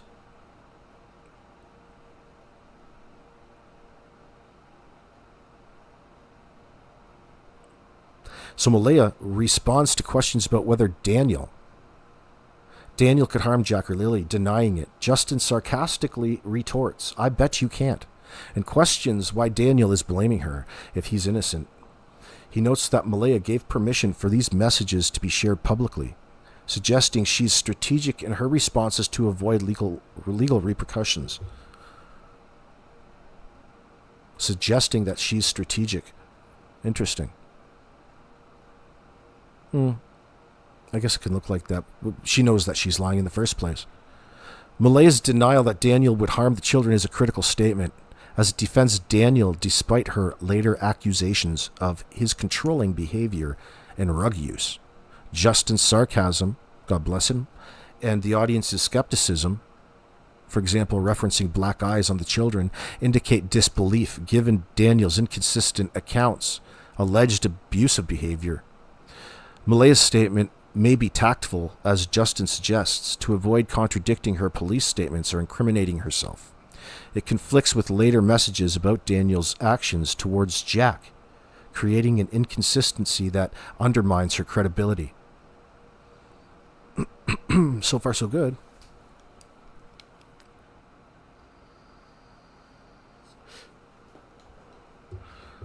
What are you saying there, Drippy? I don't understand M. I'm usually pretty good at picking up on stuff, especially from text, but there is something so off there. I don't know what, though. Well, listen, don't get confused. She's lying. She has a need to lie. Okay? Who cares about the finite details? You know what the reason is. So don't fall into that same loop of going back to the same person that kept lying to you in the first place in order to try to get yourself clarified or straightened out. The individual's fucking playing with you, okay? She's lying to you. You're not picking it up. You're not picking that up? Well, then I'm glad I just helped you. I know you're picking it up, Drippy. You know that, but sometimes we get caught up overthinking, right?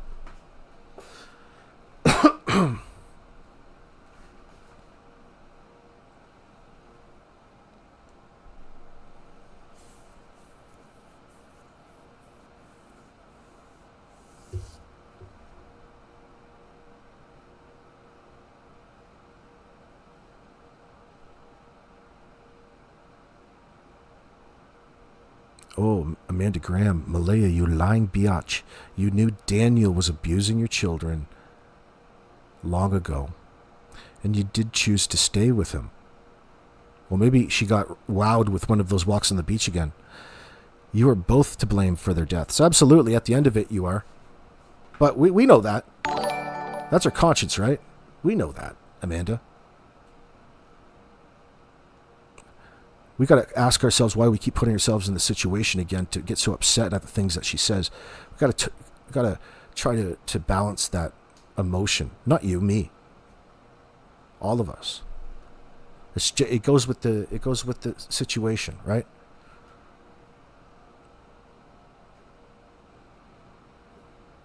Like, it's not like there's a big danger at this point in time of people all of a sudden starting to believe her out of nowhere all of a sudden. That ship has sailed.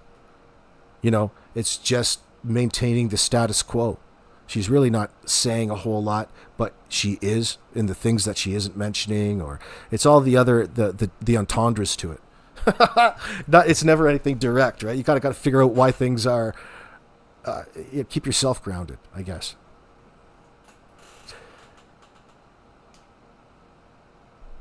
Yeah, you don't think that they were together because of Daniel's good looks? Well, isn't there's somebody for everybody, Julia, you know. Having all kinds of drugs helps, that's for sure.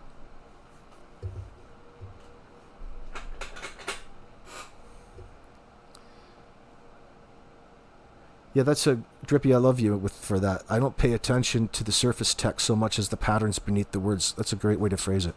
People are very patterned. Daniel is easy to figure out, especially in a situation like this, right? It's not like these are just random individuals out of nowhere. They're in control of all of the information that the public has got. It's not people making up nonsense and putting it on them in this situation. It's warranted. People are scrutinizing and questioning them and reacting to the things that they do say. It's a very different beast than they want it to portray. They want to portray because of outside drama and things like there's something wrong with people out there for not believing their bullshit story. That's what they're putting on you as a group. And that's pretty pathetic in that sense. But you know that already, right? It's pathetic, but it's also an indicator of where to go next.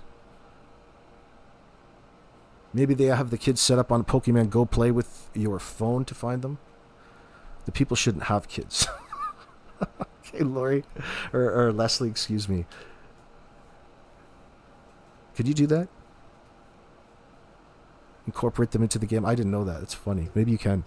It's easy to tell a rug dealer, a pimp, because they're usually ugly men surrounded by beautiful women or women that are a different level. Well, in this case, I think there's a different dynamic going on. Like, don't let our conversation or the term pimp actually. Usually, pimps have street respect, cred, money, cars, because they're making dollar bills, y'all. You know what I'm talking about? This Daniel is just a drug abuser who's learned how to cook, shake, and bake meth, which he's also addicted to, and he addicts all the girls that are in his life to because he's a sick fuck, okay? And the kids, shit flows downhill in that circumstance. The kids get it. That's a good one, Esther. It's like a soap opera. All the actors are acting bad, but it's real. Yeah, it is like a soap opera in that sense. But it's your fault, remember. Look at how much of a... You're bringing too much drama to this right now. I'm sorry. What a cop-out. How dare you infer that they're guilty in this circumstance? They love their kids, and all they do is want to see them come home. That should tell you just how... for her to say that, in my mind, as a skeptic in this circumstance, that tells me she's confident that those kids are probably not going to be found. It gives her even more confidence than for getting in front of a mic saying that that's all she wishes. Mm-hmm. You want people in your life to think that you're fighting for your kids. Holy shit. Listen, there's no possible way that you guys should even be able to see your kids at this point in time. But there's probably only so much they can do, and they're bound by certain limitations within children's aid that allow you to see them supervised. It's no different than allowing you to see them in prison through a thick pane of glass, pal. All right? And you immediately, instead of cherishing that moment as a loving parent and sorting out the situation that you're in a reasonable manner, you go for the photo op and pass it around social media to get a bunch of strangers, hopefully to make it, to get you to think that you're some kind of caring father in this circumstance.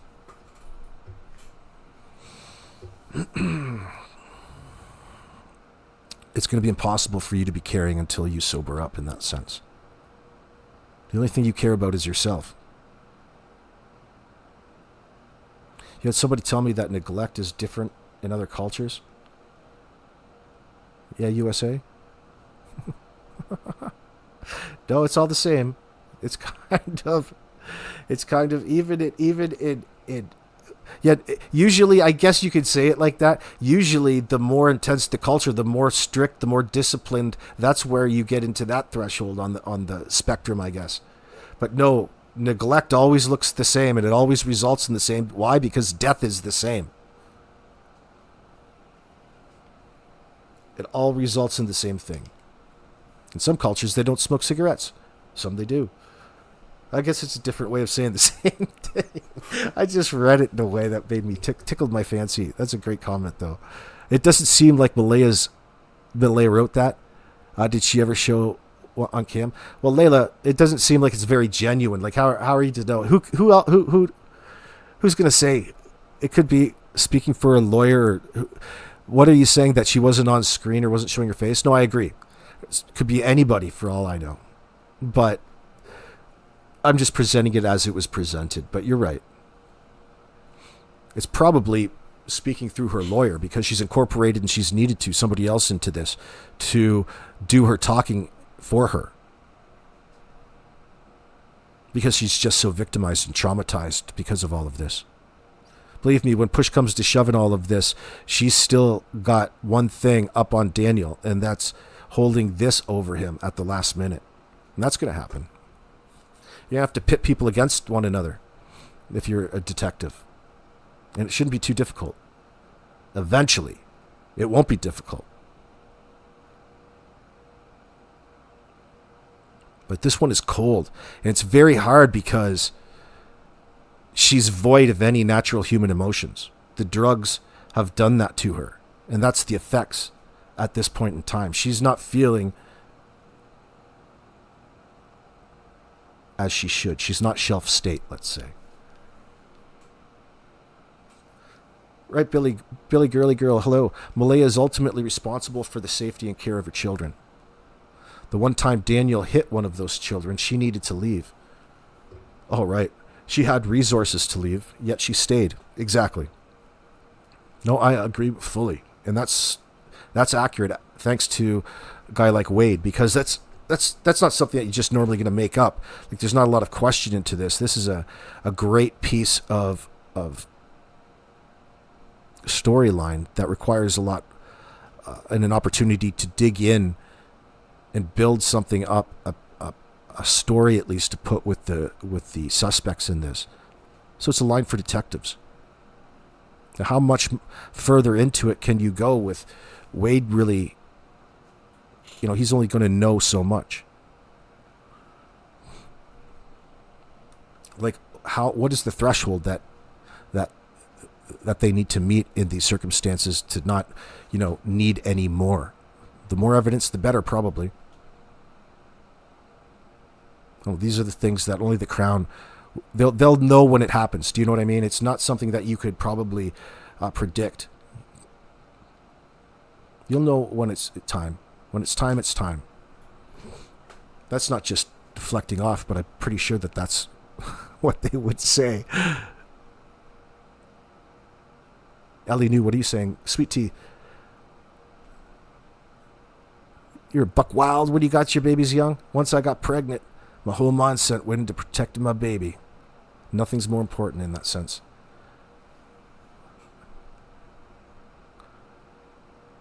Men are replaceable. Your children aren't.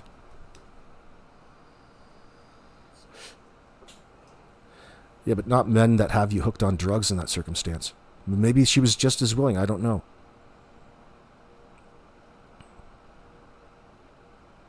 Amanda Graham, that is what I cannot fathom. Those lifeless little blue bodies. Especially when Wade said broken neck on Jack. My heart's... No, he's just giving you a possibility. He wasn't saying what happened, but it's just that easy. He was just expressing just how easy it would be based upon the fact that Daniel was open about his disdain towards the kids. The fact that he didn't like the kids because Jack wouldn't listen to him. That was Wade's words. You're right.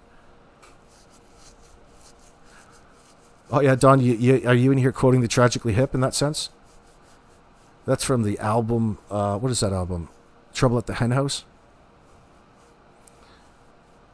Either Malaya is also abusing her children and doesn't really care. That's what's happening, and she's admitting to it, Billy Girly Girl, by the way. But is that I'm saying it's difficult that's being put out for us to focus on and obsess over, rather as a form of distraction away from the reality that she's much more culpable in this scenario, and it was far worse than it is that she even is going to admit to. Like a person who's prideful in the circumstance. This is different. This is a person who's been caught and who's denying and lying.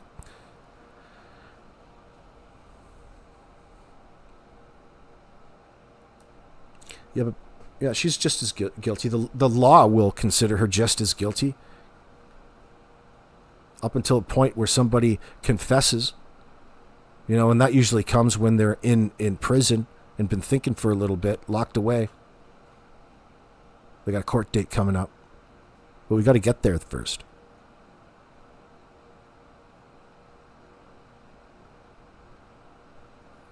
That's true, Mama. So many women wish they had the resources to get away. The resources that Malay had access to. True that.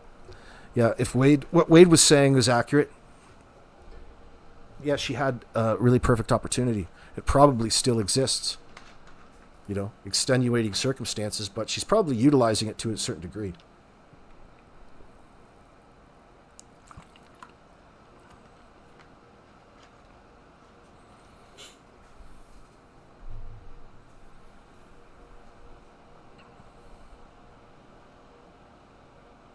Yeah, Layla, you got a good point there. You come up with some good points. Women who support Malaya are projecting their own story, in your opinion. That's probably more true than not a lot of times. But the problem is she's playing on your emotions. Yeah, target audience in that sense. But in this situation, she knows why she's here playing to the audience. M wouldn't let grandmother near Meadow. That old bat was abusing Jack and Lily also.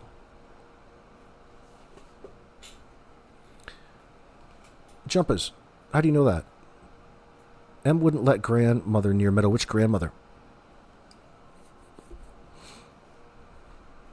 You're talking about Janie?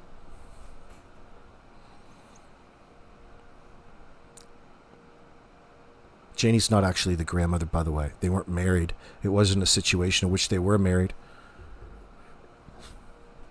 We just kind of replaced that word or used that word a little bit too openly.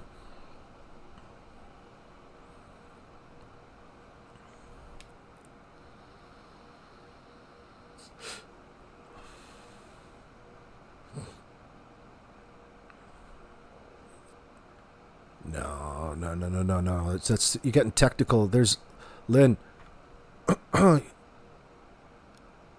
only means something to you. I don't know if that actually has meaning. I think I know what it is that you're saying. But the fact that there's two kids that are gone, most likely murdered, and you're saying that you don't think it's in cold blood? Well, which one of the kids was and which one of the kids wasn't? You're saying it started, that it wasn't intended? Well, you can throw that out because of the neglect and abuse that was already happening. This is an escalation rather than an otherwise. People want to keep trying to redefine what an accident is to lessen the effect and give some sort of rationale as to why they're lying. The only rationale in this circumstance is because that's what drug addicts do. Okay? And it's expected to lie. You can see by everything that's occurred why they need to lie. But it doesn't answer what exactly happened. It's not necessarily important to convict these two son of a bitches. They can confess to it at some point in time if they wish, if it's going to help them. If you want to turn witness and go against Daniel in that circumstance, it would probably be welcomed. Yeah, but you're right. They both are at fault. But you can't, it's too difficult to say. It's okay to say you hope. But it's too then if you know that it wasn't done in cold blood, then tell me what happened. You don't know, just something? It's not an answer. Tell me what happened. Show me the example. That's the only problem with the statement. I'm not upset, by the way. I'm just, listen, there's two kids are dead. No. The kids are dead on purpose. Was it an accident that they were being neglected? No, it was habit. It was practice around the house. They became a burden, a problem, a source of conflict. And the next thing you know, they were being targeted and beat upon, no different than Malaya admits to, by a person who always wanted to control whether she was wearing Temu lingerie or when she could call her mom, holding her down physically, holding the phone in circumstances like this. There is never, at this point in time, a reason to think that something, all that's doing is putting the blame back onto the victims. And I know that's probably what you didn't mean to do. You're probably meaning to be unbiased and diplomatic towards Malaya, but that would be over-focused on the bullshit statements that she's presenting. Impossible. Okay, we're looking at two dead children here, Jack and Lily. I'm not even considering the fact that they're still alive, because that would be unreasonable. Just as unreasonable as Malaya's being in these interviews. That's what makes it so difficult for people to read through and experience. But nonetheless, she's out there. Oh, fucking right. Absolutely. The question isn't, they want you, they're grooming you to think that. That's the worst case scenario. That's what your mind can do. Fuck no. Listen, these people bullshitted a complete story to the RCMP and then called them at 10:30. All of the information that we get is from the fucking suspects who are lying. There's no sense trying to come and form some sort of opinion based off of the stupid nonsense information that they present to you. It's an open book. So it's a commonality where people want to attach themselves to some piece of information because Daniel has come out with so much and then form something, spin it back on them in that moment. It doesn't matter if you do that, even if they are guilty, because it's too far away from the reality of what is and what isn't. By design. if you will. Not because he's smart or clever. It's just how our minds get trapped up and sucked into this. But no fucking way. There's 2 children here. There's no possibility of there being an accident. Whatever the hell an accident means in this circumstance. Yeah, people just want to associate the term accident with the children no longer being alive. And it might not have been premeditated in legal terms or intended. That's off the table at this point. There's 2 fucking kids, and both parents are absolutely lying to your faces. Not because they're embarrassed, but because they're desperate to stay out of prison for the worst crimes possible. Anything else is victim blaming. And they have almost trained our minds, because we have no choice but to listen to these assholes tell us their refined version over and over again in different fucking ways that make them look like even bigger liars. But we still do it to ourselves. So we've got to rip ourselves out of that mindset. You demand to know. But don't presume to know.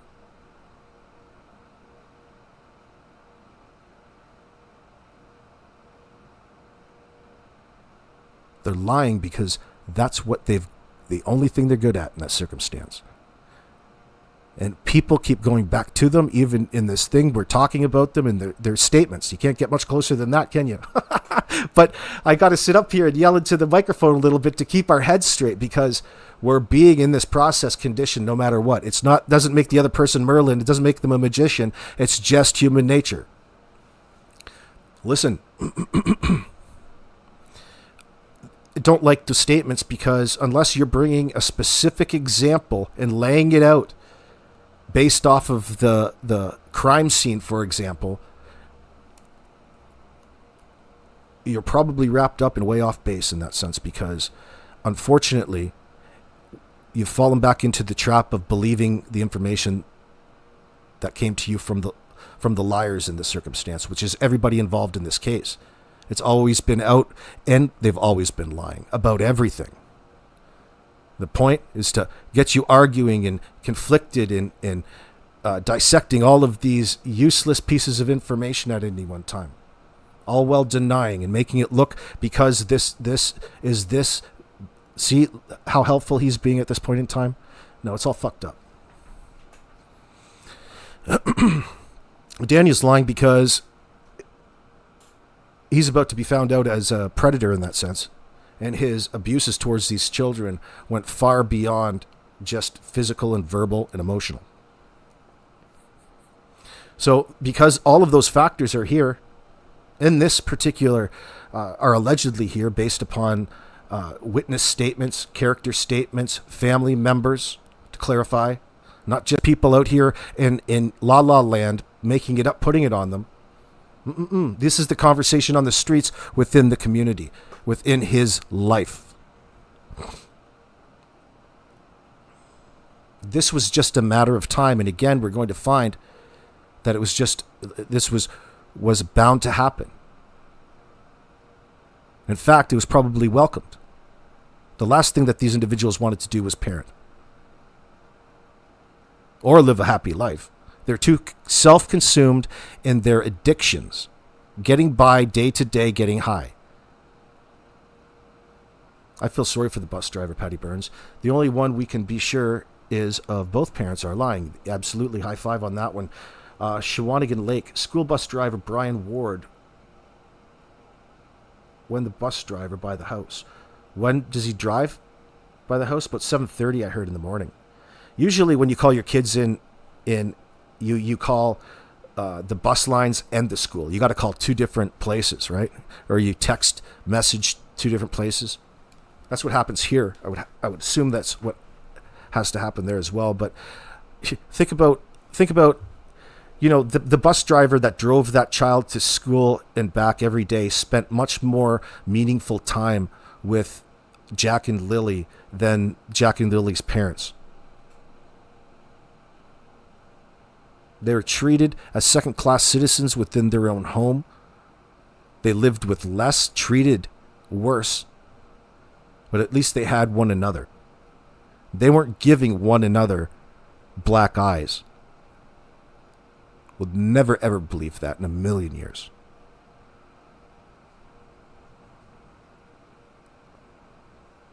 Jim Neal, we don't make my chat political.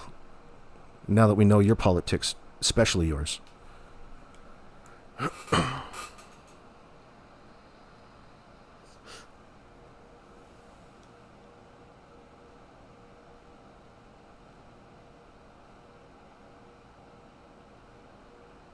Oh, Shawinigan Lake. The word is about 7:30 the kids got picked up, or would otherwise be picked up on the daily basis by the school bus.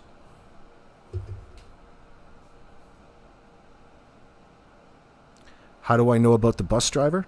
What do you mean? What do you mean, Aaron Smith?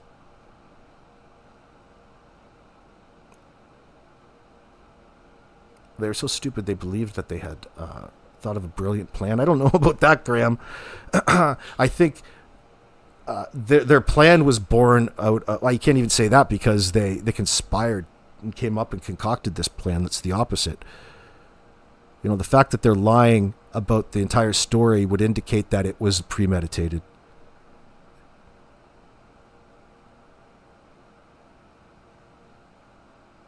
They didn't neglect them till they disappeared. They neglect them as part of demonstrating that they had not been too worried about keeping them anywhere except out of the chicken pens in that sense. I can't figure out why they aren't in jail for neglect and abuse. Why spend all your resources trying to prosecute them for something that's simply evidence to a greater crime? And Elizabeth? And that would be my quick answer for you in this circumstance, but I agree in the sense that that should be enough to hold them. And like, you think that, like, what do you got to do to hold them? To get them locked up while you prosecute? So it's probably got to be a tightrope, a fine line that they're walking. They'll have their own reasoning. We're not privy to that information. But it's usually what it is. And yeah, obviously, if they're not locked up, they don't have enough evidence. But that's a generality. I'm trying to take it one step further and think about it. Not that I'm completely clueless as to what it is that's keeping them free in that sense. It's because it's so isolated in that sense. But it doesn't mean that it's not going to bring justice. It's just going to be delayed. It's going to be up to the suspects to release the information as to where they buried them, or the public to find them. The good news is that these kids are Pokemons out there somewhere, and you guys are free to go and search in that regards. Just please stay off private property, and any property that you do go on, make sure that you're friendly with the owner and you clear it with them as well. There are rifle owners out in Nova Scotia, and they love to use those blasters. Yeah, I mean, sometimes when you hear people talk, they leave you with a little hope. No. Unfortunately, like, the premise is the rhetoric in bringing Jack and Lily home in that sense. And in an ideal environment, that's what would happen. I'm saying to you, this is my personal opinion, that I don't, at this point in time, think that that's going to happen before the cops have to do something. Like, the cops are going to have to build this no-body case and bring it to a point where they're at the point in the investigation and they're ready to go when they, at that point, bring them in. Because they're not in control of each and every situation. They have to investigate it. It's just, you can never satisfy people, right? It's the same thing with Child Protective Services. It's just an easy target in that sense to blame and put blame on. Not that they're free of any, and they don't make mistakes. Of course they do, but you've got to believe in the system at this point in time, especially when it comes to scumbags like these parents.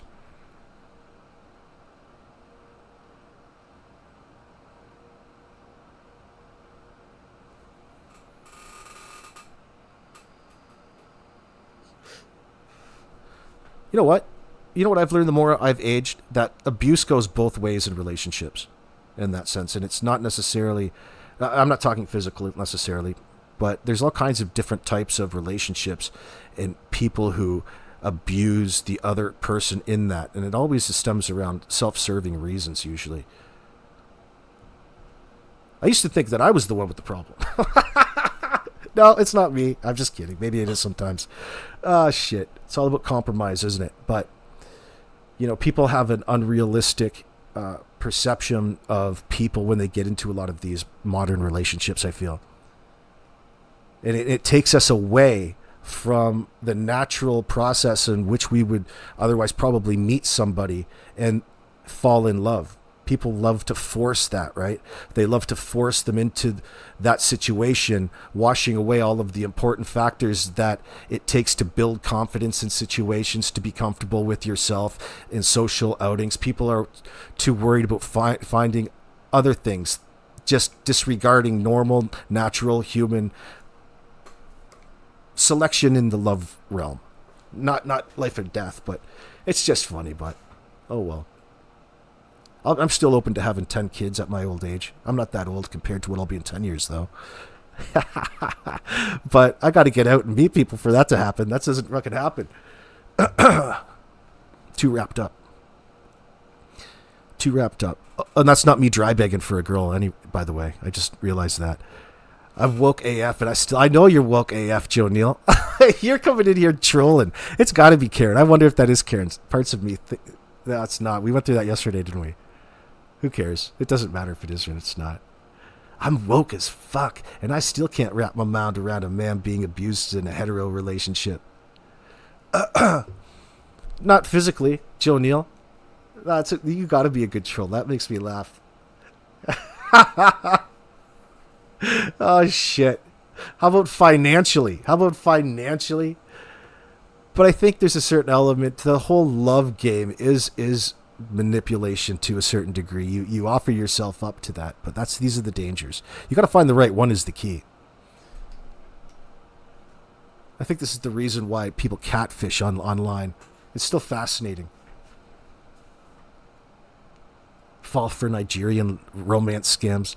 I love to have the last word. Rufio Banning, what's up? And you give them the last word, but they're not happy with the last word. They want to say it again and get into a really provocative situation. We may have to go full Brave New World so the parents don't abuse the children. Lacadian, no. No. God, we don't need to do any of that dystopian nonsense.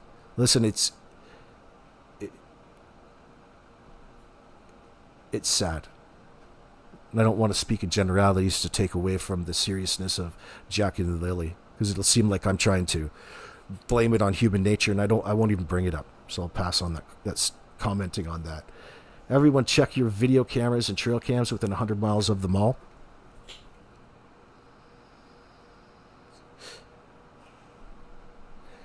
Yeah, I guess that would be part of it. For them.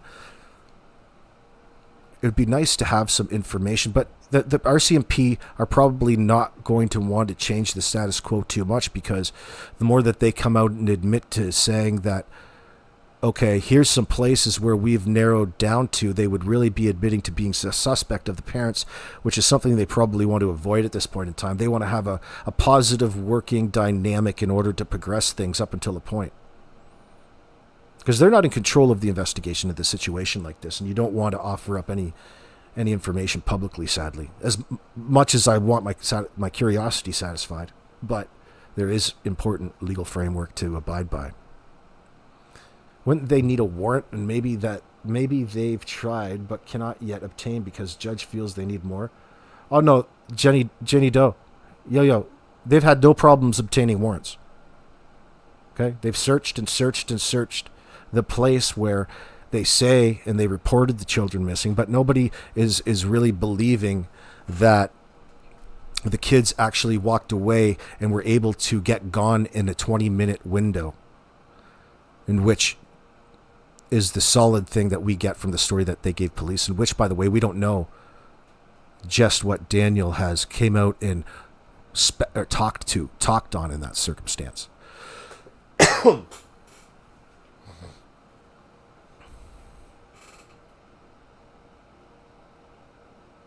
Oh, you're okay, Jenny.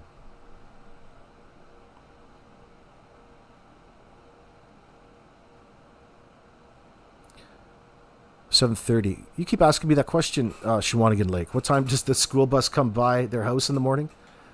Like the other two times you asked, 7:30 a.m. Atlantic time. Was it daylight savings back then? No, I don't think so on May 2nd, was it? Maybe. March?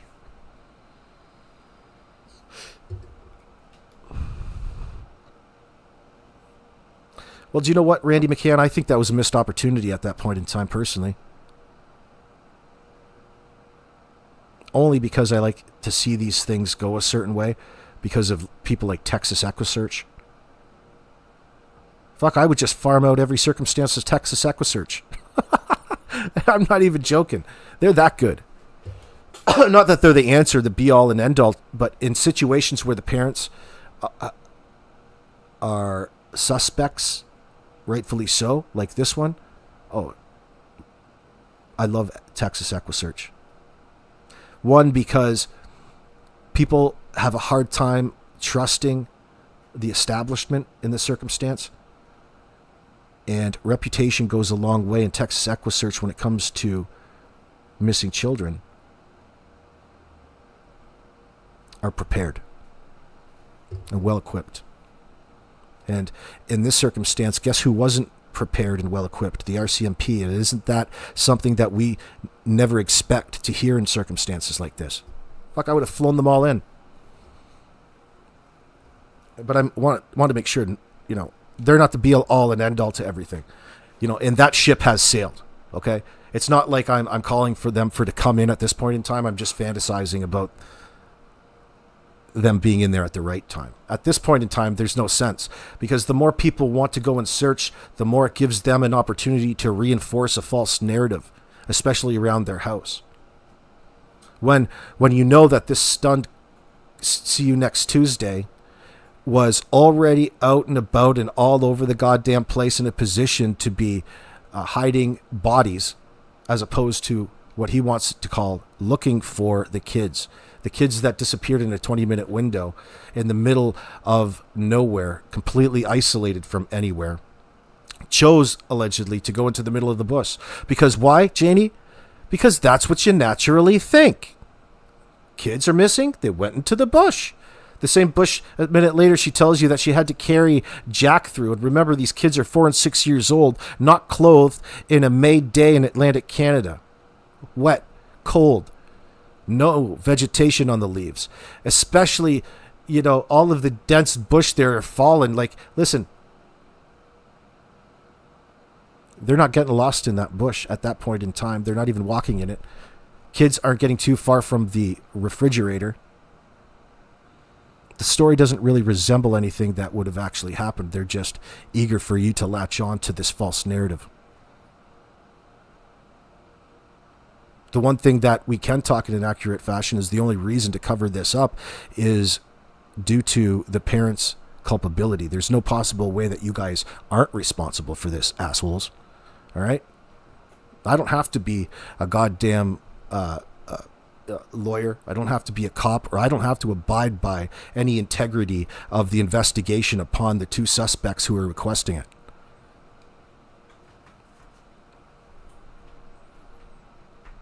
They just constantly roam around looking for gullible people to talk to and endorse this false narrative. They love you talking about all of the things that didn't actually happen that day, just like they planned. That was the whole point to calling the fucking RCMP and filing a false report.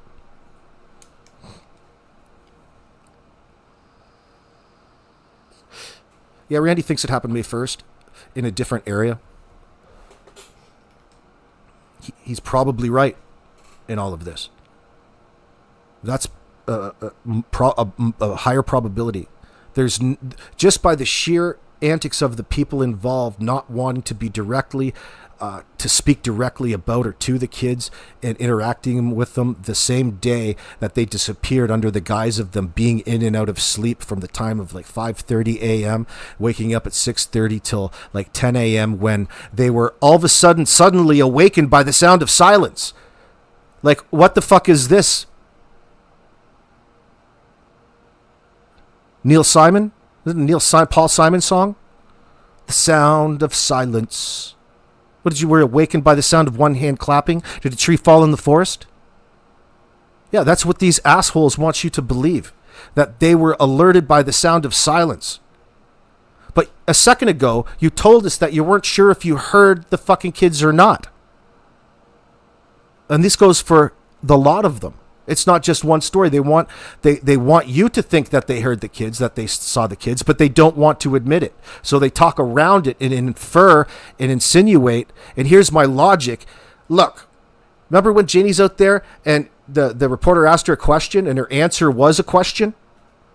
That was a straight up deflection. None of these individuals can talk to this scenario directly. They immediately spin it, twist it, and try to make you look like it is that you're not understanding what's going on here. Because they've explained it well enough? I don't think so. Somehow the logic, because you didn't hear, Janie didn't hear Jackie yelling her name with some sort of reason to put blame back onto somebody else in this scenario, and the same recipe for Malaya and these statements back onto Janie because she didn't call her if the kids were outside. This is how all of this happened. I highly fucking doubt it, considering the rest of the time the kids were neglected and ignored, starved, God knows what else, abused in the worst ways.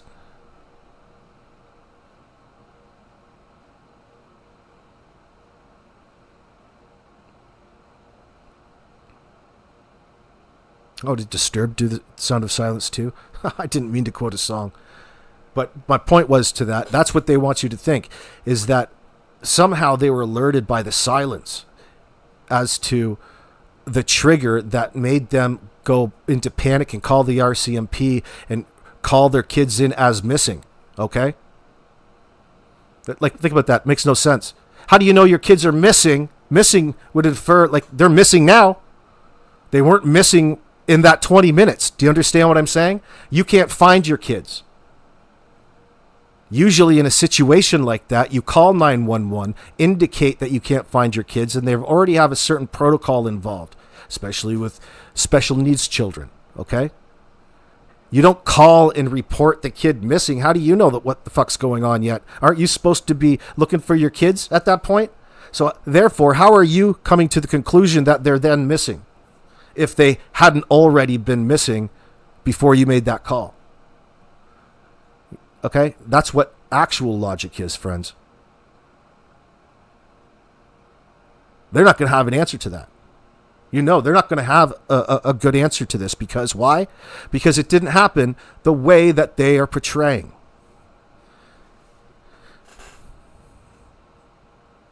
The fact that Janie is out there trying to parrot what she remembers of that morning, and Malaya being out there in 3 different spots, 2 different spots, telling her that the kids have been missing out there in the bush for 20 minutes.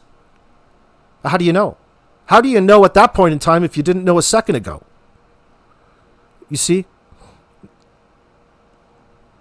No.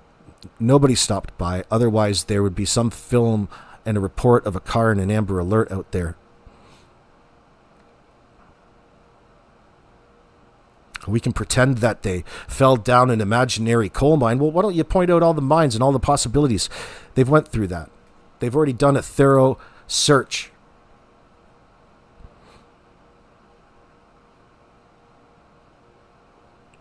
These poor kids were abused to the point where any days that they weren't being abused was probably a good day.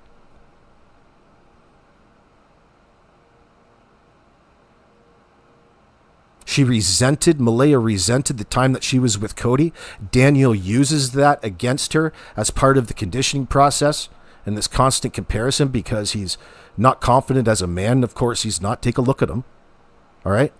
The dude's a fucking scumbag, and he knows that.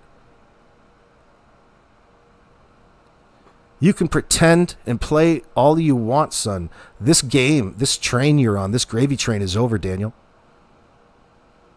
You're F-U-C-K-E-D fucked. There's no fucking possible way you're ever going to be able to walk around again.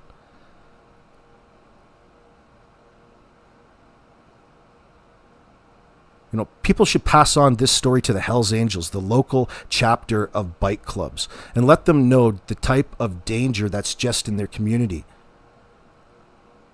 Maybe they'll deal with you.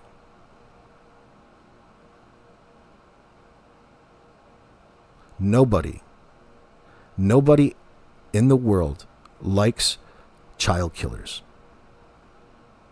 And you go far beyond just a child killer, both of you. But Daniel, when your kids are missing and there's reports of your hands all over those children, you have nothing to say in that circumstance except, again, put the blame back onto the victims in this sense. That's a signal to your guilt, not your words. Do you expect chomos, child killers, people who have done the worst to their fellow man, are all of a sudden going to turn holy and tell you the truth about things? I even get a kick out of people talking about this $34,000 that they've fraudulently screwed the Canadian government out of on their milk money, allegedly. People are like, oh, well, maybe they're doing this, or they sold the kids just to pay that money back. Do you really think these criminal motherfuckers are worried about paying money back that they've actually stolen? Like, I guess we're all guilty of saying stupid shit sometimes, aren't we? They stole the money. The fact that they stole the money would infer that they don't intend on paying anything back ever in that sense. In fact, and then there's that story that Malaya told Grandma Patty that fuck your credit card, you're not paying anything back in that sense. That's really what she said to her. So she's got a lot of respect for her family. Oh my God. Oh my God. This is such a toxic environment in the circumstance. It's sad to see, but friends, this is the damage that drugs do, especially that particular drug. That's what's blatantly obvious, sadly, in this circumstance where so many people can recognize it, because it's touched each and all of our lives at some point. It's a societal problem, a greater problem. When we have children, 90% of our life, we live for them. They are our life. Well, they are now, right, BC Proud? Layla says, agreed, AB. Hence, she ran to the res, in your opinion. Does anyone know if Daniel is able to work? Probably too afraid of other men. The only thing on... so her grandma Patty lives on the res. She's the only individual out there. It doesn't have anything to do with being native heritage, the fact of whether or not you believe the RCMP can interact on federal land or not in this circumstance. Guys are all fucked up pretending that you actually know what it is that you're talking about. You don't. So why is it these people come in and want to fucking insist on, spewing it in people's lives chats? I'll never know. Nonsense. It's a grandma that lives on the res. The only thing that you could possibly hold against them in this circumstance is the way that they deal internally with their own, we'll call them otherwise, criminal behavior, people, members of the band or community that do bad things. Okay? Don't classify that as child murder that happened outside. No. There's nobody anywhere shoring this woman up, protecting kids and protecting her, okay? How they heal and how they change regardless of your crime in that is a little bit different. So in that circumstance, she can go there, immerse herself in a sweat lodge environment, a healing scenario. If she's really chummed up to the chief, she's probably getting some sort of guidance and support that way. These people will assist her but not protect her from the law. They know where she is. It's just something that I believe Malaya has done for the simple fact of that's the only place that she has to go. Okay? That's it.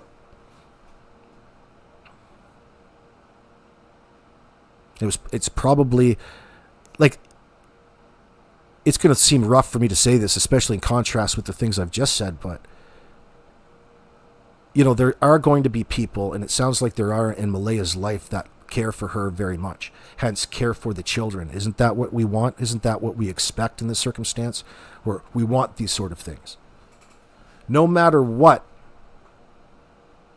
Malaya has dragged her family into this nightmare scenario. So in my mind, some sort of respect needs to be put forward there. Just because Malaya is the worst mother in the world doesn't automatically make her grandmother this way and uncaring, especially when we know the level of manipulation and lying at hand. It's all fine for people to attack after the fact based off of what they think they know, but in fact, you're just showing your detachment from the human side of the situation. She's just escaping into the arms of people that she knows have her best interest at heart, that know her struggles already. She doesn't have a place to go. It's a better alternative to the battered women's shelter, which she should otherwise be with her kids, if it was a real problem. There's all kinds of ways that she could have escaped that situation. That we can dissect after the fact, after we get to understand what is true and what isn't. But until then, we still speculate over the things that we think we know. And that's okay too. But we have to understand that everything that we think we know come by way of the suspects, not the police in this circumstance. And it's the recognizing of their lies that guide our speculation, our hypotheses. Nothing that they particularly open up and straighten up or say. And that's too bad. And that's another indicator of just how bad this scenario has to be.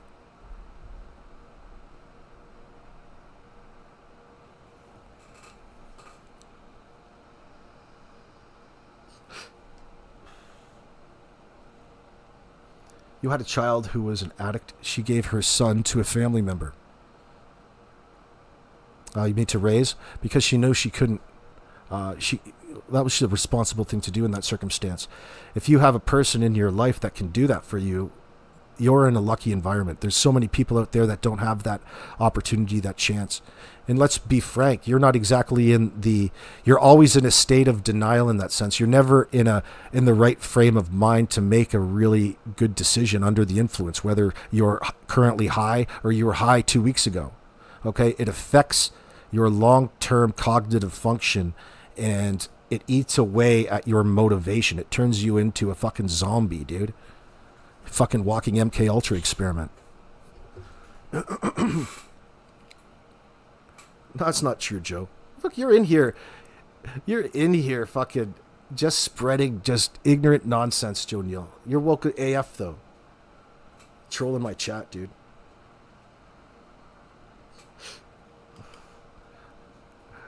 It's always the people who think that they know that need to... I'm getting sucked into a troll. I know, and I'm not even going to acknowledge Joe. Go collect 150G reward, find location of kids, make all three talk. Teresa, I don't think that's the way that this necessarily needs to happen. I mean, in a normal scenario, I think that would be right, but ideally you'd like to find the bodies, but you don't necessarily need them here.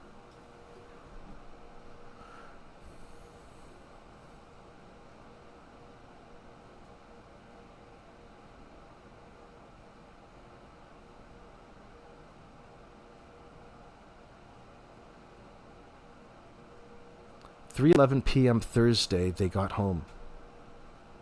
6:17 a.m. School absence place creates a 15-hour gap that, in your opinion, has yet to be outlined by neither Daniel or Malaya. High five. You know what I'm talking about, Big Nor.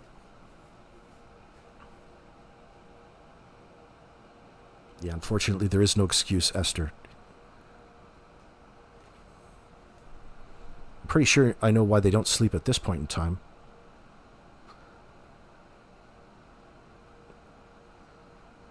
I do, Frosty. I pray they're found too. Listen, I'm going to be back on. It's 2.5 hours. It's 5:05 p.m. Eastern Standard Time, friends. We're going to continue to shit talk Malaya's recent statements. I'll let some other people go live and get ourselves nourished. I appreciate you hanging out and listening to my blather on about this nonsense.